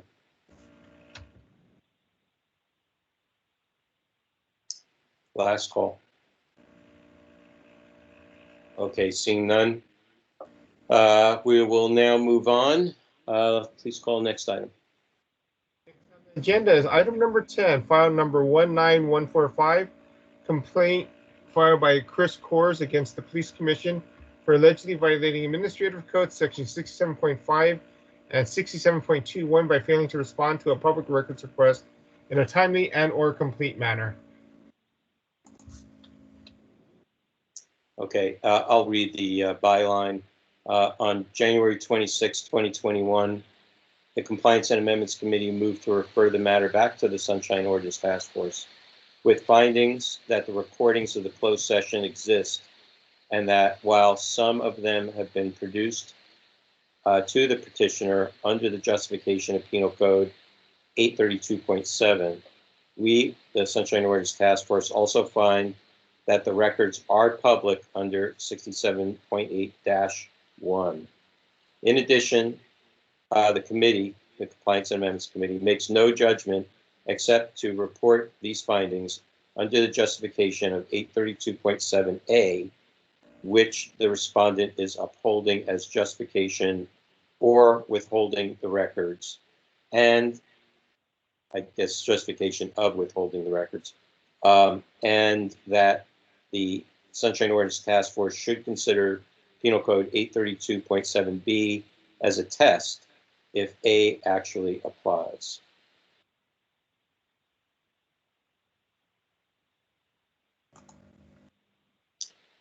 Okay, members, we've heard this. We're not going through any specific hearing process. This is a report back from Compliance and Amendments. Chair LaHood, I don't know if you have anything to add with regards to this that you might like to enlighten us with. Well, actually, I was going to ask you, because I read through, we received some additional communication about what had been provided and what was now publicly, what had been made available. And I mean, one of the interesting things about this was that, it took a while for all of the pieces for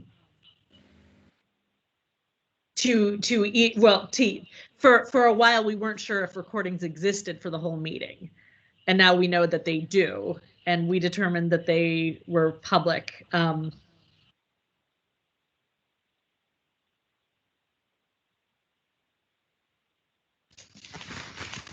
Okay. Yeah.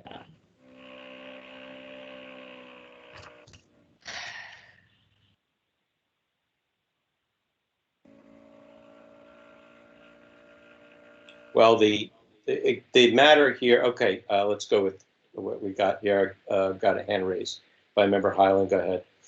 I'm also looking, did we get anything from our DCA on this? I think something was requested of them.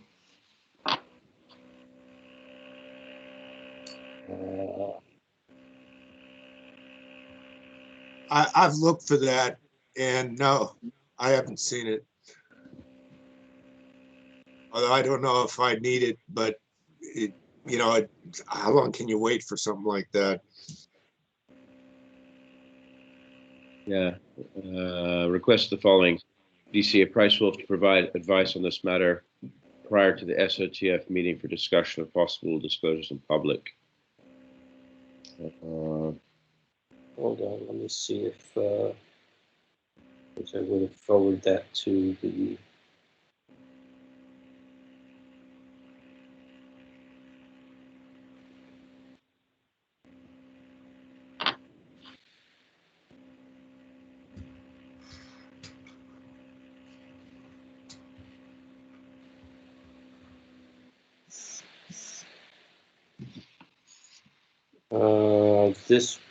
There was a communication that was sent to the Compliance and Amendments Committee on January 27th, and I'll read it into the record.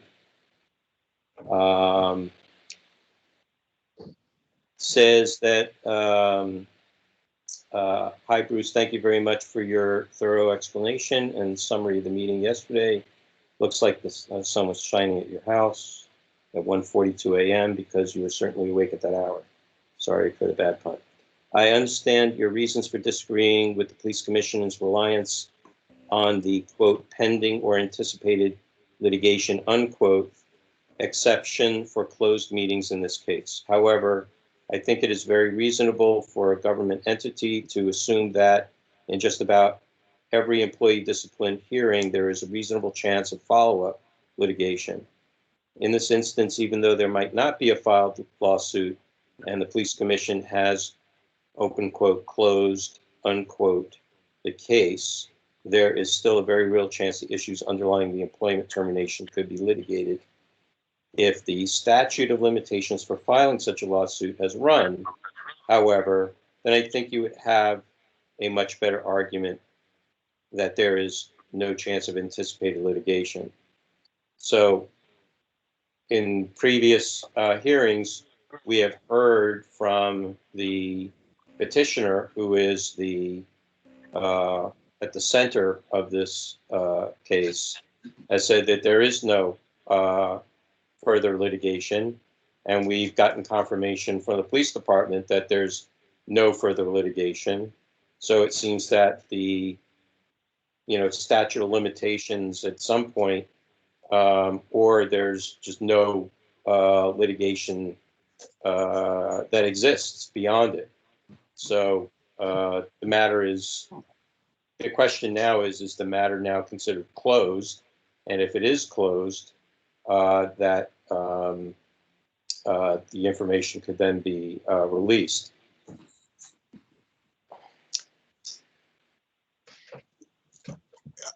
I had to say, it's not the question that I thought we had for him.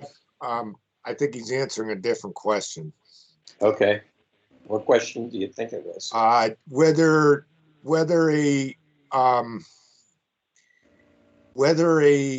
an employee who is making a specific request for that employee's own records is somehow using the same process as a public records request, because this is a guy who's asking for records that only he can get. So is that really a sunshine request if he's just asking for his own personnel file by waiving, he's not giving this stuff to anyone else. That's what I asked the deputy city attorney. Yeah. Okay. Well, I don't know if I needed that answer though at this time, because I think some of that has been resolved. Well, I guess the question becomes, what is is the disclosure of personnel records to the employee, is that within the jurisdiction of the CPRA and the ordinance? Does that even come into play? That becomes a question. Now, under SB 1421, the world we're in a different world, right? Where those records are now, in many cases, are to be disclosed.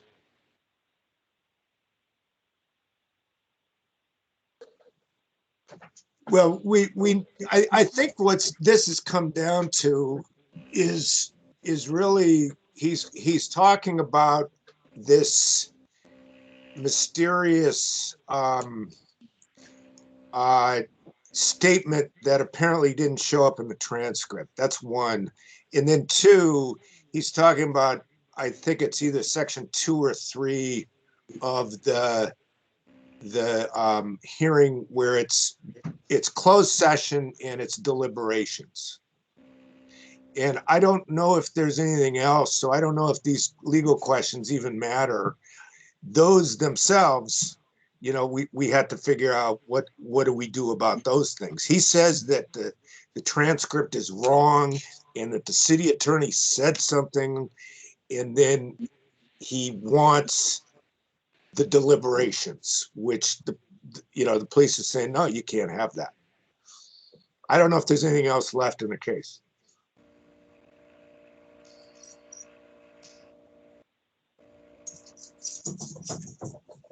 Well, I think the part is the part of the case that we're trying to ascertain here is the part of the closed session that the commissioners had redacted or are withholding.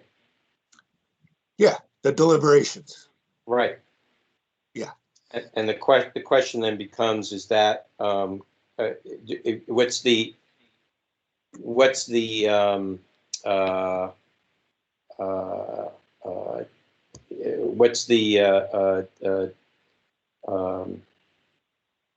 whether that is in compliance or not? That's what we're trying to get answered here.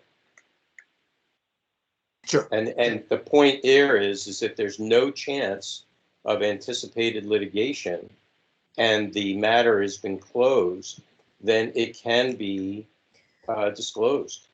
Can I Can I pipe in? This is Member Stein. Sure, go ahead. Yeah, I mean, my reading of it, when you look at the law, just treating this as a public records request, because that's what he submitted, is it seems to say that, when sessions are closed, that material can only be made available 2 years after, right? That there's been, let's see, how does it come out? Closed sessions should be made available when rationales for closing are no longer applicable. If the rationale was open deliberation, I guess you could say, then once a decision is made, there's no longer a rationale. But if there's anticipated litigation, or I guess the fear of litigation, it's 2 years after the meeting if no litigation is filed. So it hasn't actually been 2 years after the meeting, as I understand it, because the meeting that was a closed session meeting, wasn't that in like September of 2019 or somewhere around there? Good catch. Yeah. I mean, I think you could argue, I What was think that you could argue citation? police are anticipating litigation because of their, ruling that they want to kind of protect it under attorney-client privilege. That's section 67.8-1A. Oh, right. Right.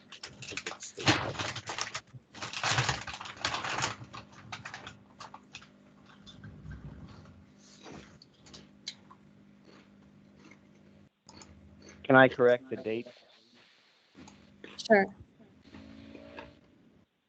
The meeting took place March 6, 2019. That makes it over 2 years. Oh, okay.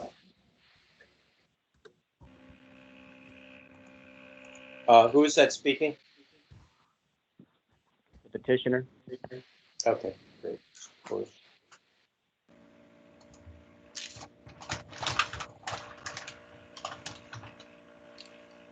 Okay, so. Right. So if there's no anticipated litigation, so it says 2 years after, or when the statute of limitations would run out, right? Well, but it also says, as soon as the controversy leading to anticipated litigation is settled or concluded. So is there a statute of limitations on when there could be litigation, and has it passed?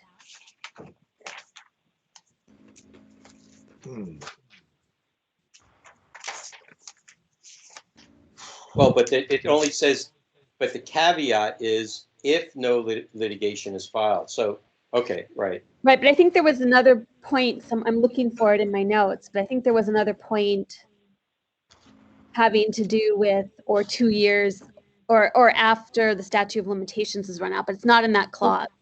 Well, but it says any of the following provisions, not all provisions. So it's 1 or 2 or 3.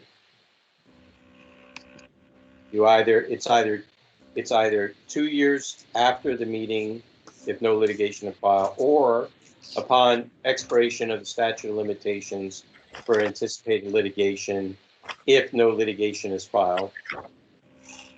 Okay, or as soon as the controversy leading to the anticipated litigation is settled or concluded. It has obviously been concluded at this point, and on top of that, it's been more than 2 years. So it should be disclosable at this time.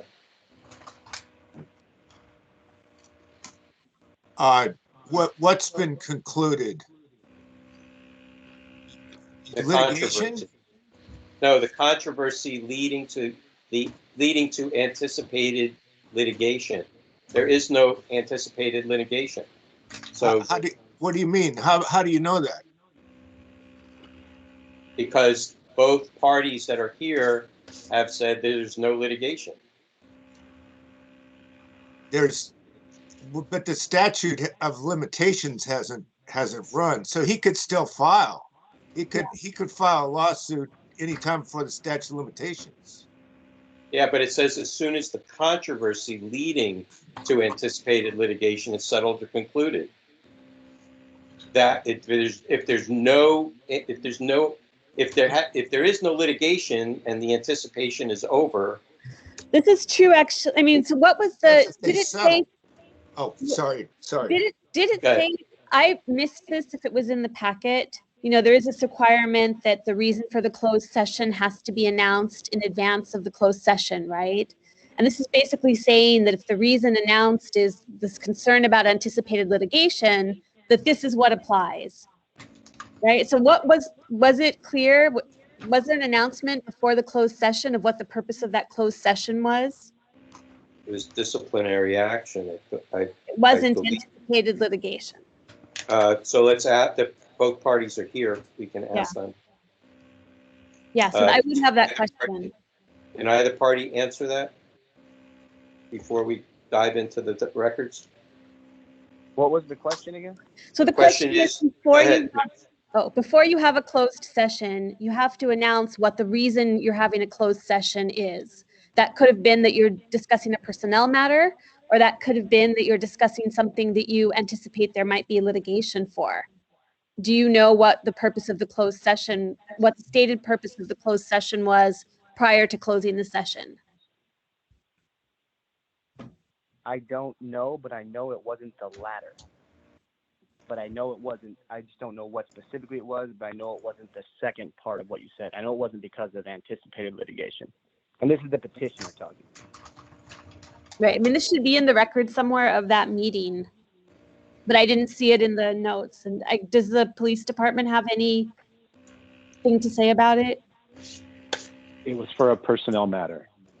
Okay. Because it seems like if it was for a personnel matter, and then that personnel matter has been decided, that there's no justification to keep that closed now, or to not release those records. So that's my reading of the Sunshine Ordinance. And that to me, it's a correct reading.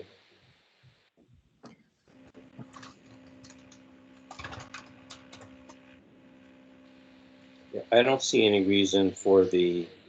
Well, let me ask Lieutenant Youngblood. Has the police commission declared this matter closed?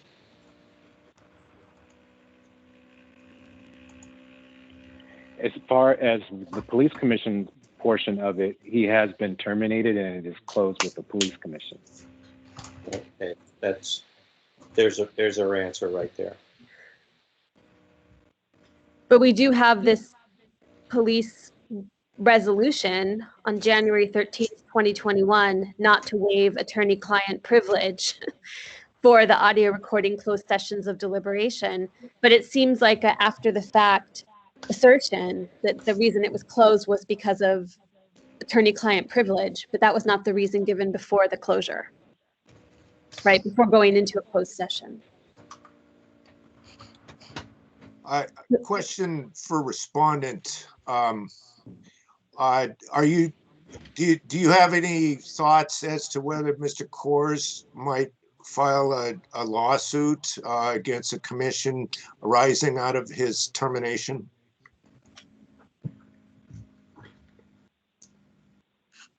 Is the respondent can you here?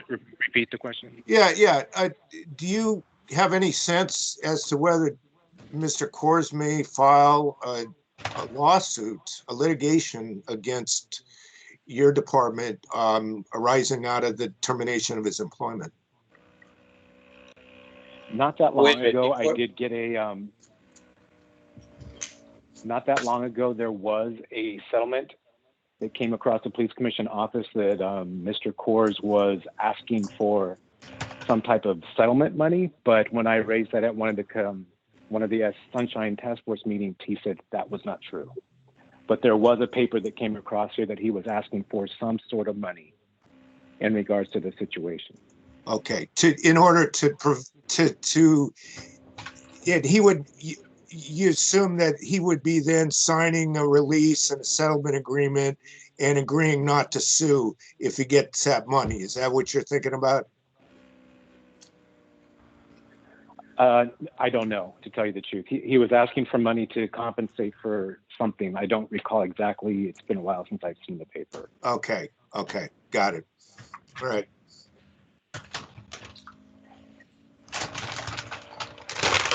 I would say, Member Schmidt, in regards to that, that if the commission has not taken up any issue of anticipated litigation as a matter of discussion at bare minimum regarding this case, then there is none. I totally disagree, completely. What are they going to talk about? Whether he's like going to sue them? They don't talk about him suing them until they get sued. No, that's not necessarily the case. There are plenty of meetings where you go into closed session to discuss anticipated litigation. It's actually in the law. It's a reason why you would go into closed session if there was anticipated litigation, to have discussions about that. The what ifs, you can have discussions with your legal counsel about the what ifs if there was any kind of risk or liability because of some action that could have been taken. You don't wait until you have litigation to go into closed session. How would that make a difference whether they're talking now before he files a lawsuit about whether he's going to file a lawsuit versus not talking about it? How could that make a legal difference here? But that's why the ordinance gives a time frame. Gives a time frame of 2 years. Vice Chair Yang. But that's if they've resolved their differences. The 2 years is if they don't have an outstanding controversy. I mean, the way if they've settled. Yeah. No, 2 years. The 2 years is after the meeting. 2 years after the meeting, if no litigation is filed. I mean, it seems to me like the way the law is written is that to go into a closed session, you have to state a reason for why you're going into a closed session. If you state that reason as anticipated litigation, then you kind of start this clock running of waiting 2 years or until the statute of limitations for that anticipated litigation run out before that material can be made public record. But if that's not the reason that you give to go into closed session, you give another reason, like it's a deliberation over their, determination of their employment, then once that deliberation is over and decided, in theory, the records could be public because you're not influencing the way people are deliberating anymore once they've deliberated in closed session. It seems like a technicality on the one hand, but on the other hand, it's, I think, trying to make sure that sessions are only closed for stated reasons and that there's a way to make those records public again as quickly as possible. And do we ascertain what the stated reasons were yet? Well, the police representative said the stated reason was it was a personnel deliberation. Personnel, okay. Which maybe was a something? bad idea on their part if there was actually also the possibility of litigation, but that just wasn't what they stated. Right, and the I mean, requirements. one compromise position could be to say that, maybe with an agreement in place that there will be no lawsuit, they can release the records. Because clearly they're worried about it. That's why they met 3 months ago to say that we want to assert attorney-client privilege over this record. Right, and the agenda must state why you're going into closed session. Mm-hmm. Is it real estate? Is it litigation? Is it, personnel? Is it, there's I think 4 or 5 different reasons. May I say something? 1 moment. Member LaHood?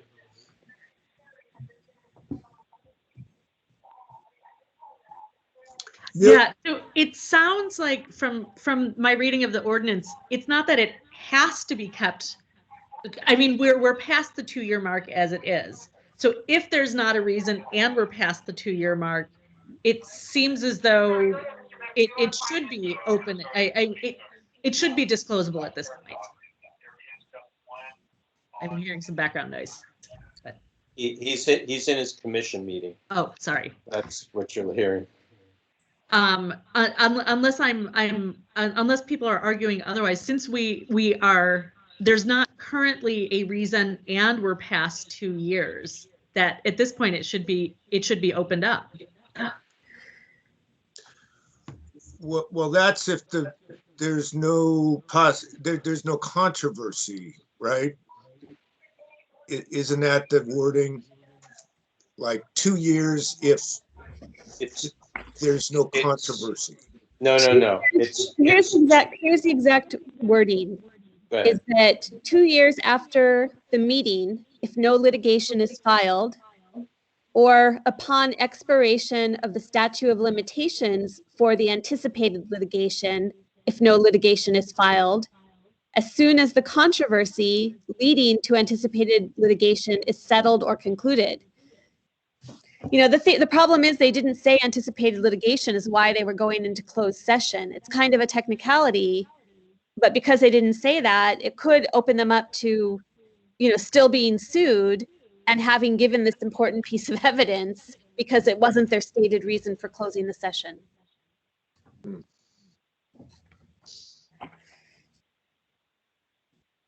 Yeah, you have a choice of 3.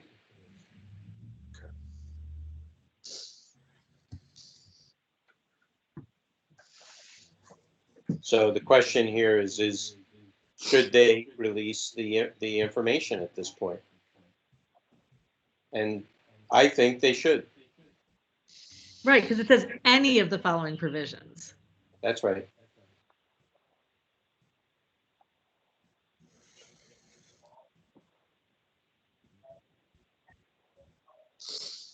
May I say something now? Sure. I'm sorry, Mr. Kors. Go ahead. This is Sergeant Youngblood. Oh, I'm sorry. Go ahead, Sergeant. My mistake.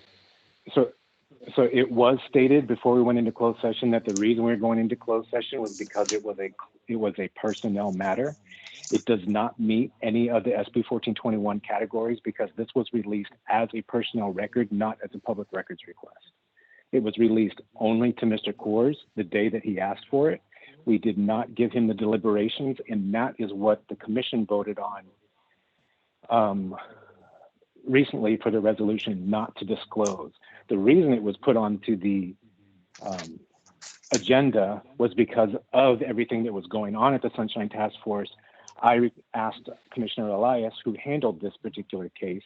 She said, well, if they're asking for it, why don't we go ahead and for transparency, we'll vote on it. They voted on it not to disclose the deliberations. Kors has closed session except for the deliberations, which has been voted on not to be released. Because all of this would only be released to Kors because he is a former member of the police department as his personnel record, not as a public record. We would not release this to any member of the public because it is only a personnel record of Mr. Kors. I understood, but the problem here with that argument is that this was held by a public commission. It was not kind of a administrative meeting among just employees. So the rules of public meetings apply, and that's what we're deliberating here about. So the closed session, while it may be considered, the police department considers it part of its personnel record, the Brown Act does not.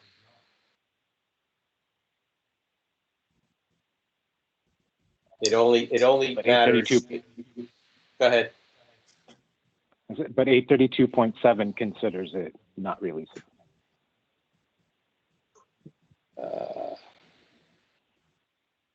Question for the respondent. If someone else other than Mr. Kors were to request this closed session information, would they be entitled to it? No. So, well, then what about 832.7B1? Quote, peace officer or custodial officer, personnel records and records maintained by any state or local agency shall not be confidential and shall be made available for public inspection.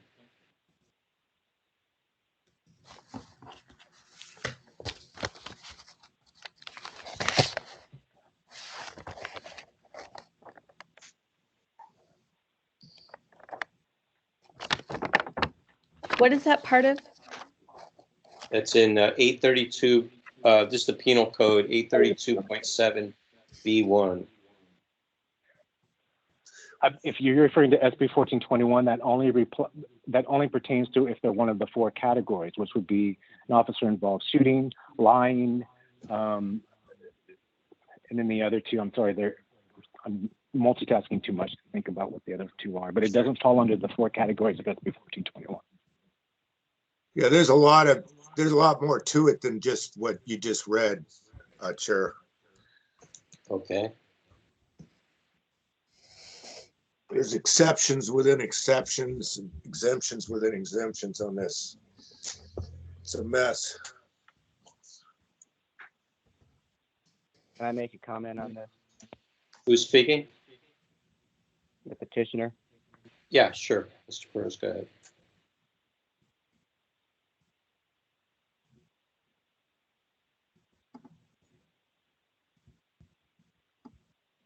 Go ahead. You can't hear Sorry, me. I was on mute. Sorry about that. Pages 1741 through 1743, documents that my closed session recordings were provided as a public records request, and that Sergeant or Lieutenant Youngblood was actually the creator of that request. So if you look on those pages, 1741 through 1743, it documents that they were provided to me as a public records request. May I respond? Secondly, Hold on, let him finish, and then you can respond. Yes. Secondly, 832.7. One of the exceptions are, if there was a serious injury, and in this incident there was serious injury, so the record should be disclosable under that. I was a police officer at the time. There was a use of force, and there was serious injury. So 832.7, actually, if you read it carefully, these records should be disclosed. That's all.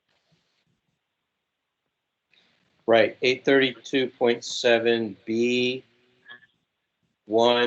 B1A, small double I, an incident in which the use of force by a peace officer or custodial officer against a person resulted in death or in great bodily injury. I'm not sure if I understand exactly why any of this is relevant to his case and why he was terminated.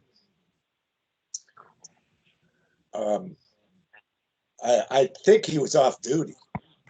Well, yeah, he was off duty. The thing about this exception is that it seemed, it's in order to, I think it's meant to apply to purposive actions on the part of police, not accidents that happen when police are off duty. Yeah, when they're in uniform doing their job. Seems. Yeah. Yeah, I agree. Are you making that a guess? That's how I read it. Where would I see that? Well, I don't see that anywhere. If you're a peace officer, on duty or off duty, you're still a peace officer. The question is whether you're acting in accordance of your job or not, right? That's your point. So, you're never not. I was a peace officer. You're never not a peace officer, even if you're off duty.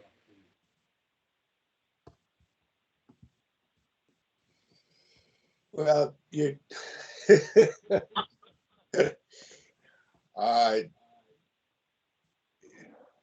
Well, when you talk about something like the use of force against someone, would you ever apply that to someone, running a red light and hitting a pedestrian? Is that a use of force against the pedestrian? You're in some. it just, Well, there's here's an intent implied there. yeah, but the point here is he's got terminated for that.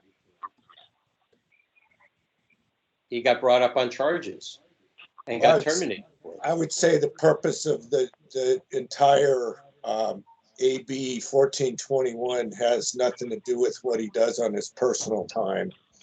That's put into place because we're trying to change how access is increased for purposes of records of police incidents.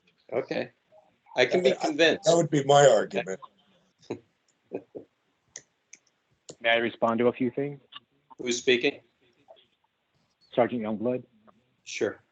Go ahead. In response to Mr. Kors about how it was provided to him as a public record, that is taken a little bit out of context because Mr. Kors actually called me personally, or he called the police commission and I spoke to him personally when he requested this video. That video is very long. I was not able to email it to him. We had a conversation where I told him I would provide it through our GovQA system where I can upload the video and then he can access it. The system automatically sends a confirmation email saying a public records request, but we spoke before and we told him this is how that I would be able to get him the record the same day that he asked for it as a personnel record. As far as the SB 1421 stuff, he was in a vehicle accident where he was convicted of a felony conviction for not staying at the scene of a crime or failure to give aid, but he was terminated because that was moral turpitude where it was not behavior conducive to a police officer, not because of the incident and what occurred or in the line of duty. Yeah, that's the point I was looking for. Okay. All right, long enough. Is there any action or further action that we need to take on this at this point? Or that we want to take at this point? I just, there doesn't have to be a motion. This is being brought back, so we don't have to take any action at all. Go ahead. I just have a question just for our discussion. So the distinction we're making is not that we understand that there was great bodily injury, but the distinction we're making is because it wasn't in the line of duty. Is that why we're making this distinction? At this point, yes. Okay. Yeah, that's fairly stated. Yeah. The point that the petitioner, Mr. Kors, is making is that he's seeking the release of those redacted discussions because it was held in a public, agendized regular meeting of the police commission. And, under the rules of the Brown Act, there are those rules. And so that is really where the argument stands is first you got, is there any part of the Brown Act that allows for disclosure? Is there any part of by enhancement or extension, is there any part of the Sunshine Ordinance that allows for disclosure? And then what are the arguments for withholding the information from the respondent at that time, at this point?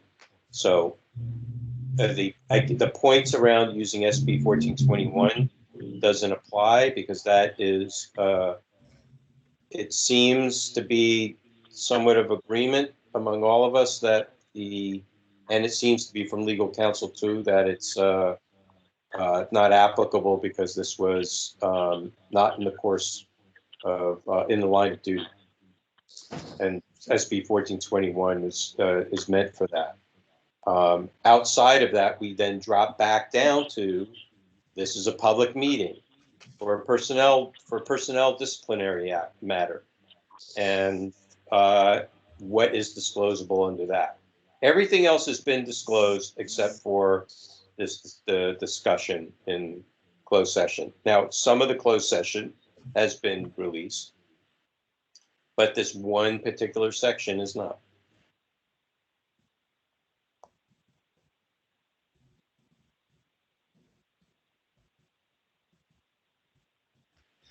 So I'm not hearing anything further. I'm not sensing any mental chatter. Can I make think a we comment? should- Who's speaking? The petitioner. Sure, go ahead, Mr. Kors. 67.8-1 of the ordinance states, all closed sessions of any policy body covered by this ordinance shall either be audio recorded or audio and video recorded in their entirety, and all such recordings shall be retained for at least 10 years or permanently where technologically and economically feasible. Closed session recordings shall be made available whenever all rationales for closing the session are no longer applicable, and that is another reason why the recordings should be released. I'm asking for my own recordings, for my own hearing. I just think, just morally, I should be able to get my own recording, the full recording from my hearing. I understand. It's not. It's not. The rationale is not necessarily up to us. I mean, I guess we could claim that there is a rationale, but if the police commission comes back and says we have a different idea about the rationale, we're going to have to explain what that rationale is. Then it can't just be a blanket statement.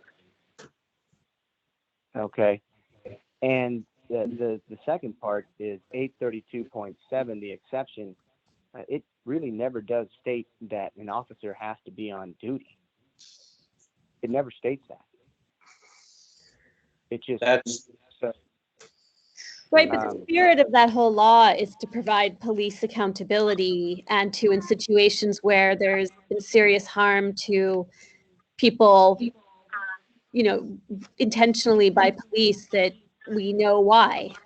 I mean, this seems like a very different context. I hear you, Member Stein, but I would rather see that in writing.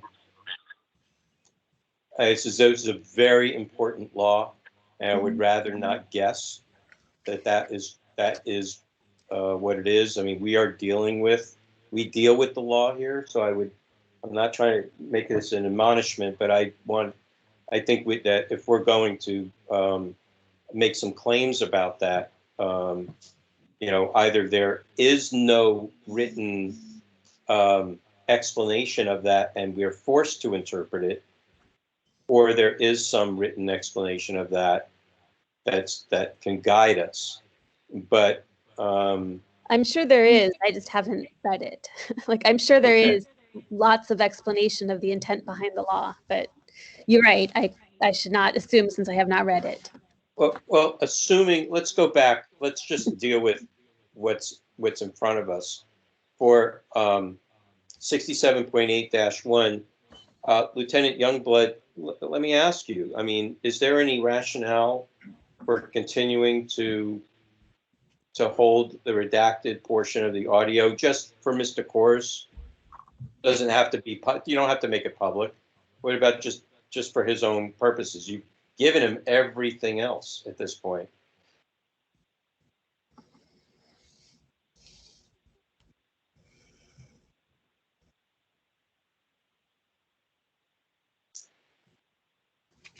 Are you thinking, or are you on mute? He might be involved in the other meeting. Oh, right. I'm sorry. I'm in the middle of closed session. I gotcha. 1 second. I apologize. Sure. No problem.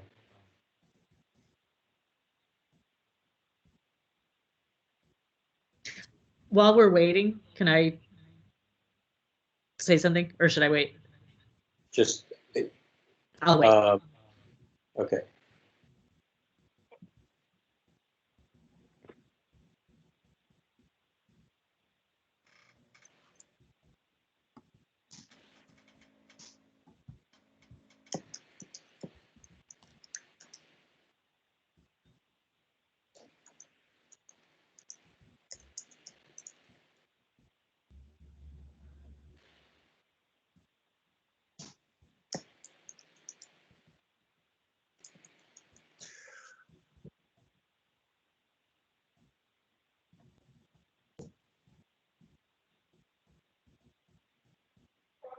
Okay, I'm sorry. Can you repeat the question for me? Sure. I mean, unless there is some other, rationale for continuing to withhold the redacted audio portion of the closed session, is there any reason at this point in time not to disclose it to at least Mr. Kors directly? It doesn't have to be done publicly, but is it possible that the commission would agree to release that portion to him? They wouldn't. They just voted recently not to disclose. I mean, the only thing that's not being released is the deliberations, and the deliberations is a client attorney privilege where it's supposed to be private so that it facilitates frank conversations between the commissioners and the attorney, and they voted not to disclose that. But they have disclosed it in other cases. If they have, then that means that they would have voted to disclose. But this wasn't one that they have not. But I'm not aware of any time that they have waived their privilege.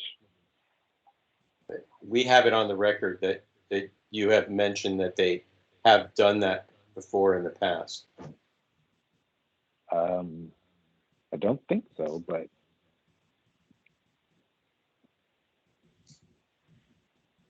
yeah. So okay.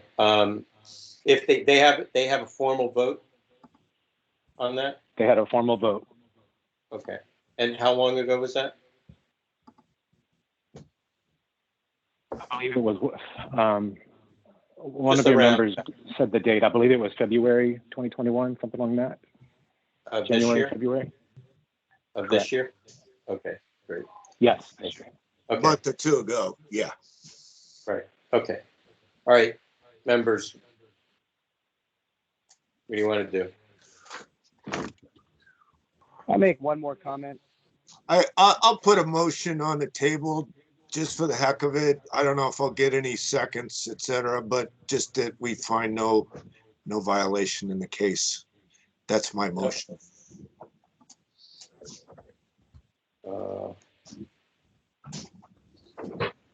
Okay. Let's hear from. I just want to hear what the petitioner had to say with response to the respondent's point. Go ahead, Mr. Kors. Sergeant or Lieutenant Youngblood stated that there was a telephone conversation where I requested this as a personnel records request. If possible, I'd like to have him play back that telephone conversation because I'm having difficulty finding any records of that conversation taking place. So, Sergeant Youngblood, that'd be great if you could do that. That's all. Thanks. Bye.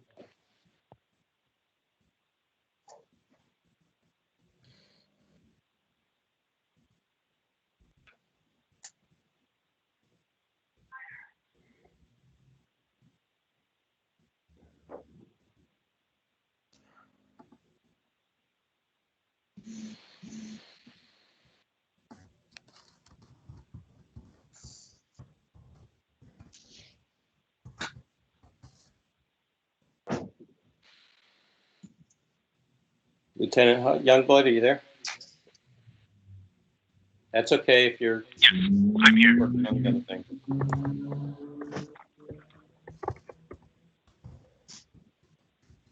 Did you have a question for me? Yes. It was a question from Mr. Kors that if you could provide him with the audio recording of the conversation you had with him regarding this request. I don't record every conversation I have with people. There was no recording.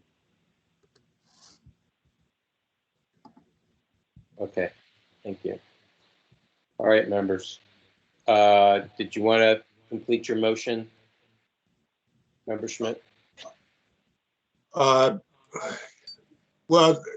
I think it's just a finding of no. I move that there be a finding of no violation in this case.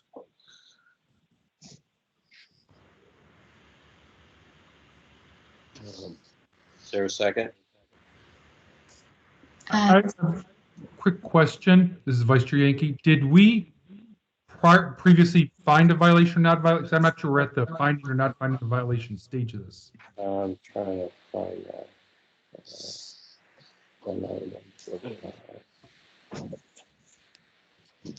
Through the chair, this is Member Highland.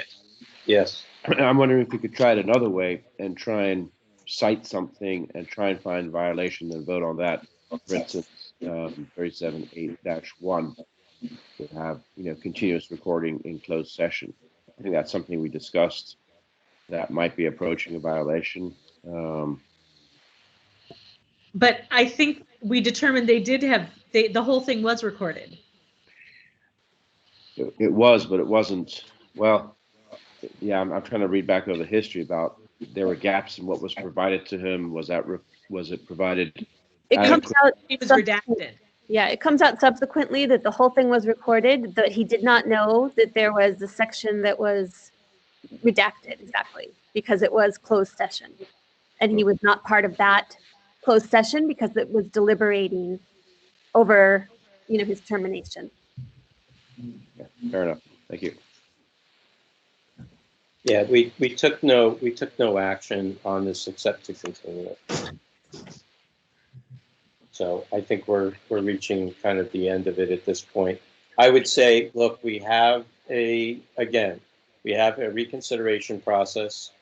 Either of the parties can engage that, activate it, and we can bring it back if there is new information that would change the outcome at this point.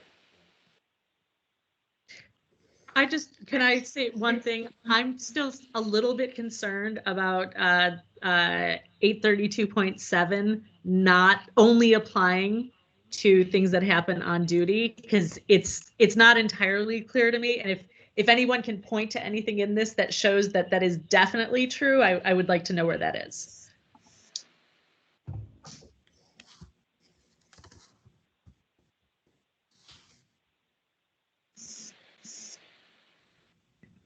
Are there, I hate to do straw polls, but is there enough has apprehension based upon that question? I brought it up before myself, and we did have some deliberation about the intent of SB 1421. And I'm sure we're going to get an earful in public comment on this.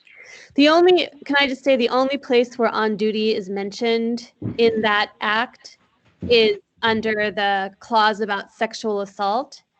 It Right. says, for the purposes of definition, the propositioning for or commission of any sexual act while on duty is considered a sexual assault. So seemingly propositioning somebody while not on duty might not be a sexual assault.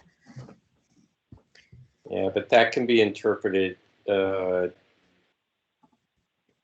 guess, I don't know whether that makes the whole thing, that answers the question positively. I think it's implicit. I read that section too, and I got the same hit you did on it, but it still feels implied. It doesn't feel explicit enough. Yeah, member Neighbors, go ahead. I wanted to circle back to the request we made of DCA Price Wolf to take a look at this issue and provide analysis, because probably he would be able to bring more precision to understanding the litigation and understanding those issues. And I'm wondering if it's possible to still ask him to follow up on this, or if that ship has sailed for us.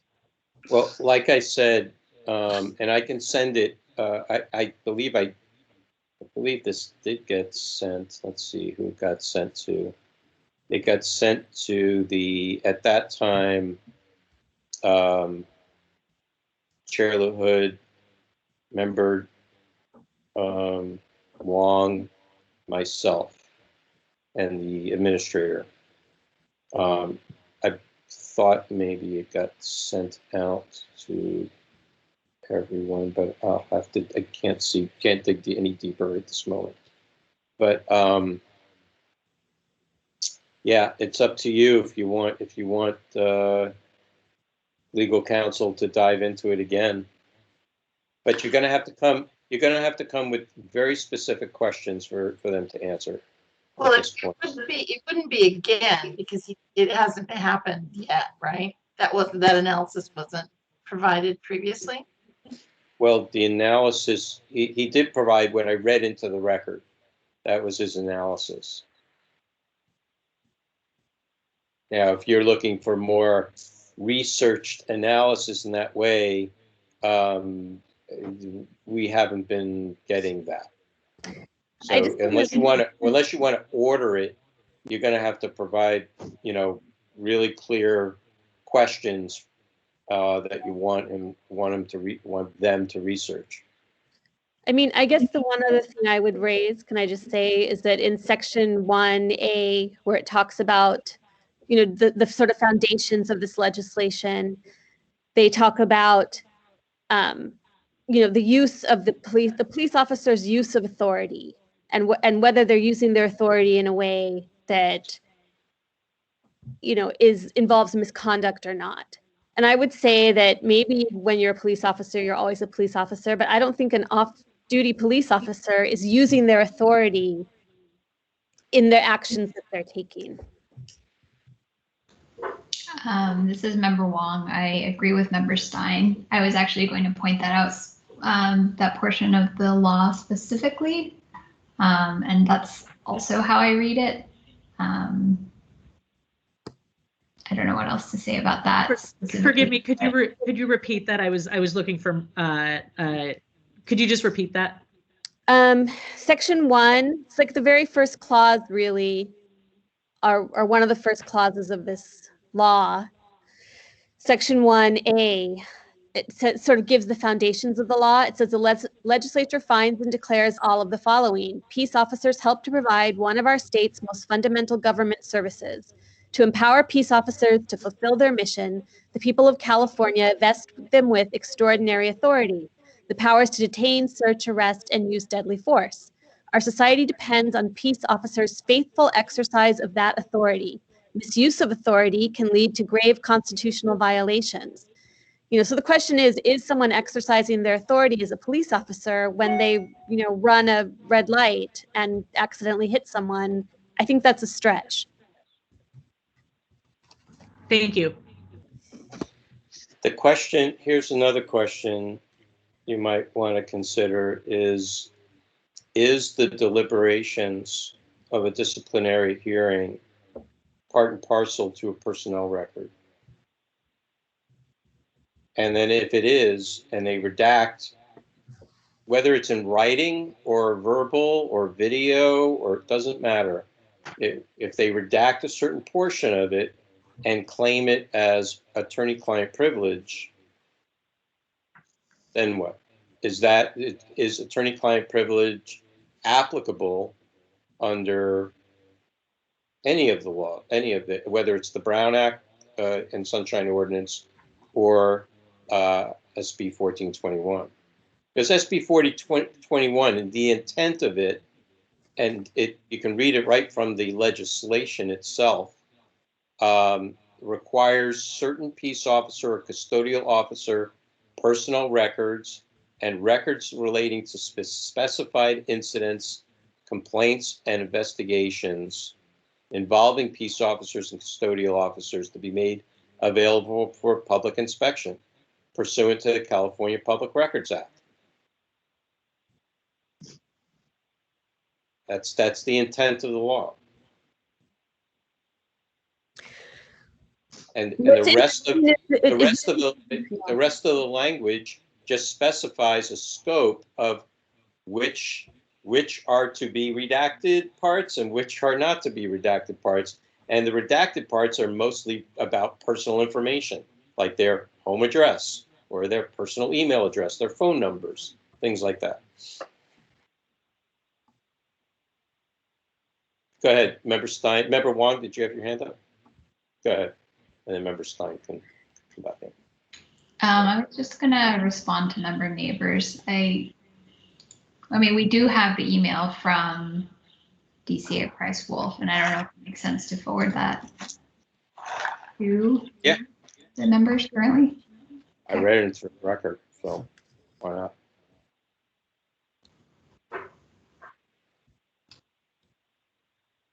Yeah, I guess where I'm having difficulty is I feel that SB 1421 seems to have a context of, why certain information would be public that has to do with investigating and basically bracing against possible police misconduct, whereas the Sunshine Ordinance law specifically doesn't want to get into reasons why people would request information or kind of second guess their reasons or whatever that might be.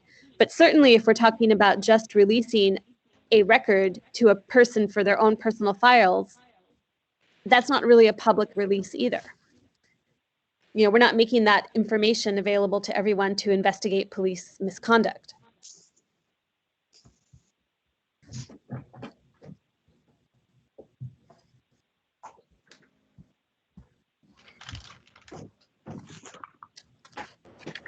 Well, I would, I don't know if the motion is still on the table, but I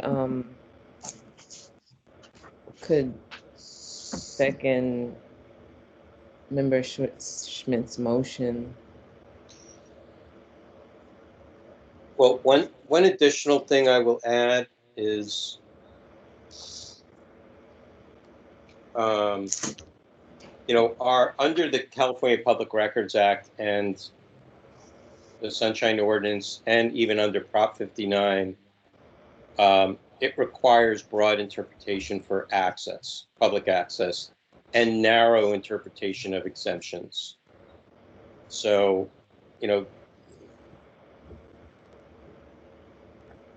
so I would think under SB 1421 that at this point that would be a reason for disclosure.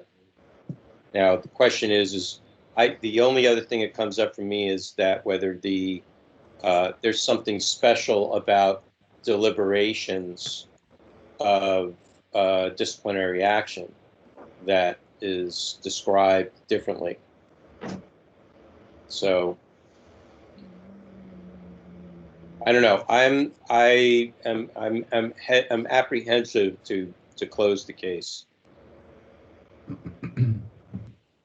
Yeah, Vice Chair. Thank you. Well, I was going to say, I think we have a motion and a second at this point, so I think perhaps move to public comment and try to get this wrapped Who up. is the second? Member Forsley seconded. Member Schmidt. Oh, I see. So I think we need to move to public comment. Okay, so then let's do that. Let's get, Member Neighbors, did you have something else you wanted to add? Oh, No, your hand's up. Member Forsley, go ahead. I have just one quick question. Something like this, even though it was deliberated like in a closed session of the police commission, does it then go into the HR personnel file of the person? Yes. So then that kind of raises for me some aspects of you can request your personnel file unredacted.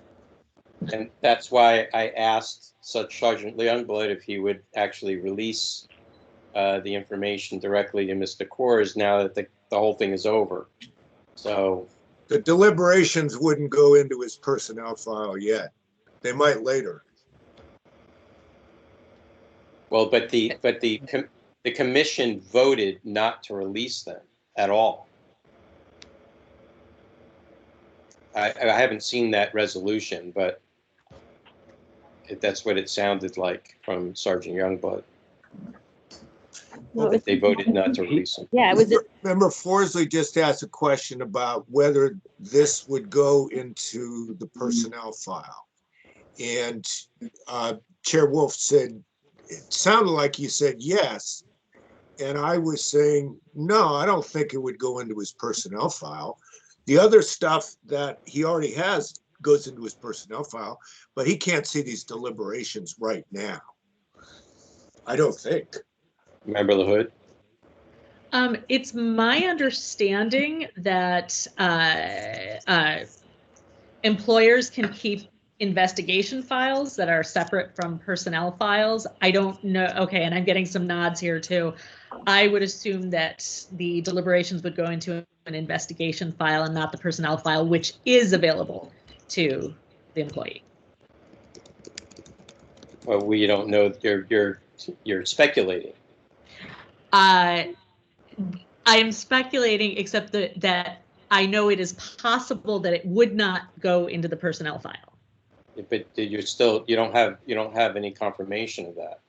I don't have confirmation of that. I guess what I'm saying is there's also no guarantee that it's going into the personnel file. Maybe that's a better way of stating it. Well, maybe ask the question of the people who might have an answer for you. That's a good idea. May I ask Sergeant Youngblood? Yes. Is Sergeant Youngblood still there? Yes, I'm here. Can you tell us, would the deliberations go into the personnel file or a separate investigation file? No, they would not. Go into either file? No. Thank you. Vice Chair Yankee, go ahead. I was just going to say that, to Member LaHood's question, typically I've been involved in employee discipline things, the investigative file where you deal with potentially issues with counsel and such, those communications don't typically go in the actual personnel file. So that would be a separate file ordinarily. Right. So that is a possible scenario. The question is how does San Francisco does it, and how did this commission do it?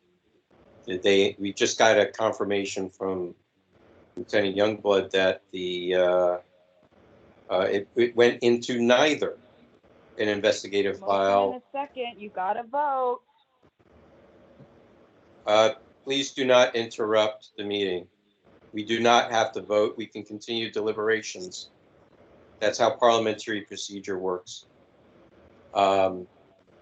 We just got confirmation that it's neither an investigative file or personnel file. And it may not. I mean, not every discussion may necessarily go into a file. So. Well, but then if it's not, and it's part and parcel to a closed session, then the question is did they correctly withhold or redact the portion that was deliberations?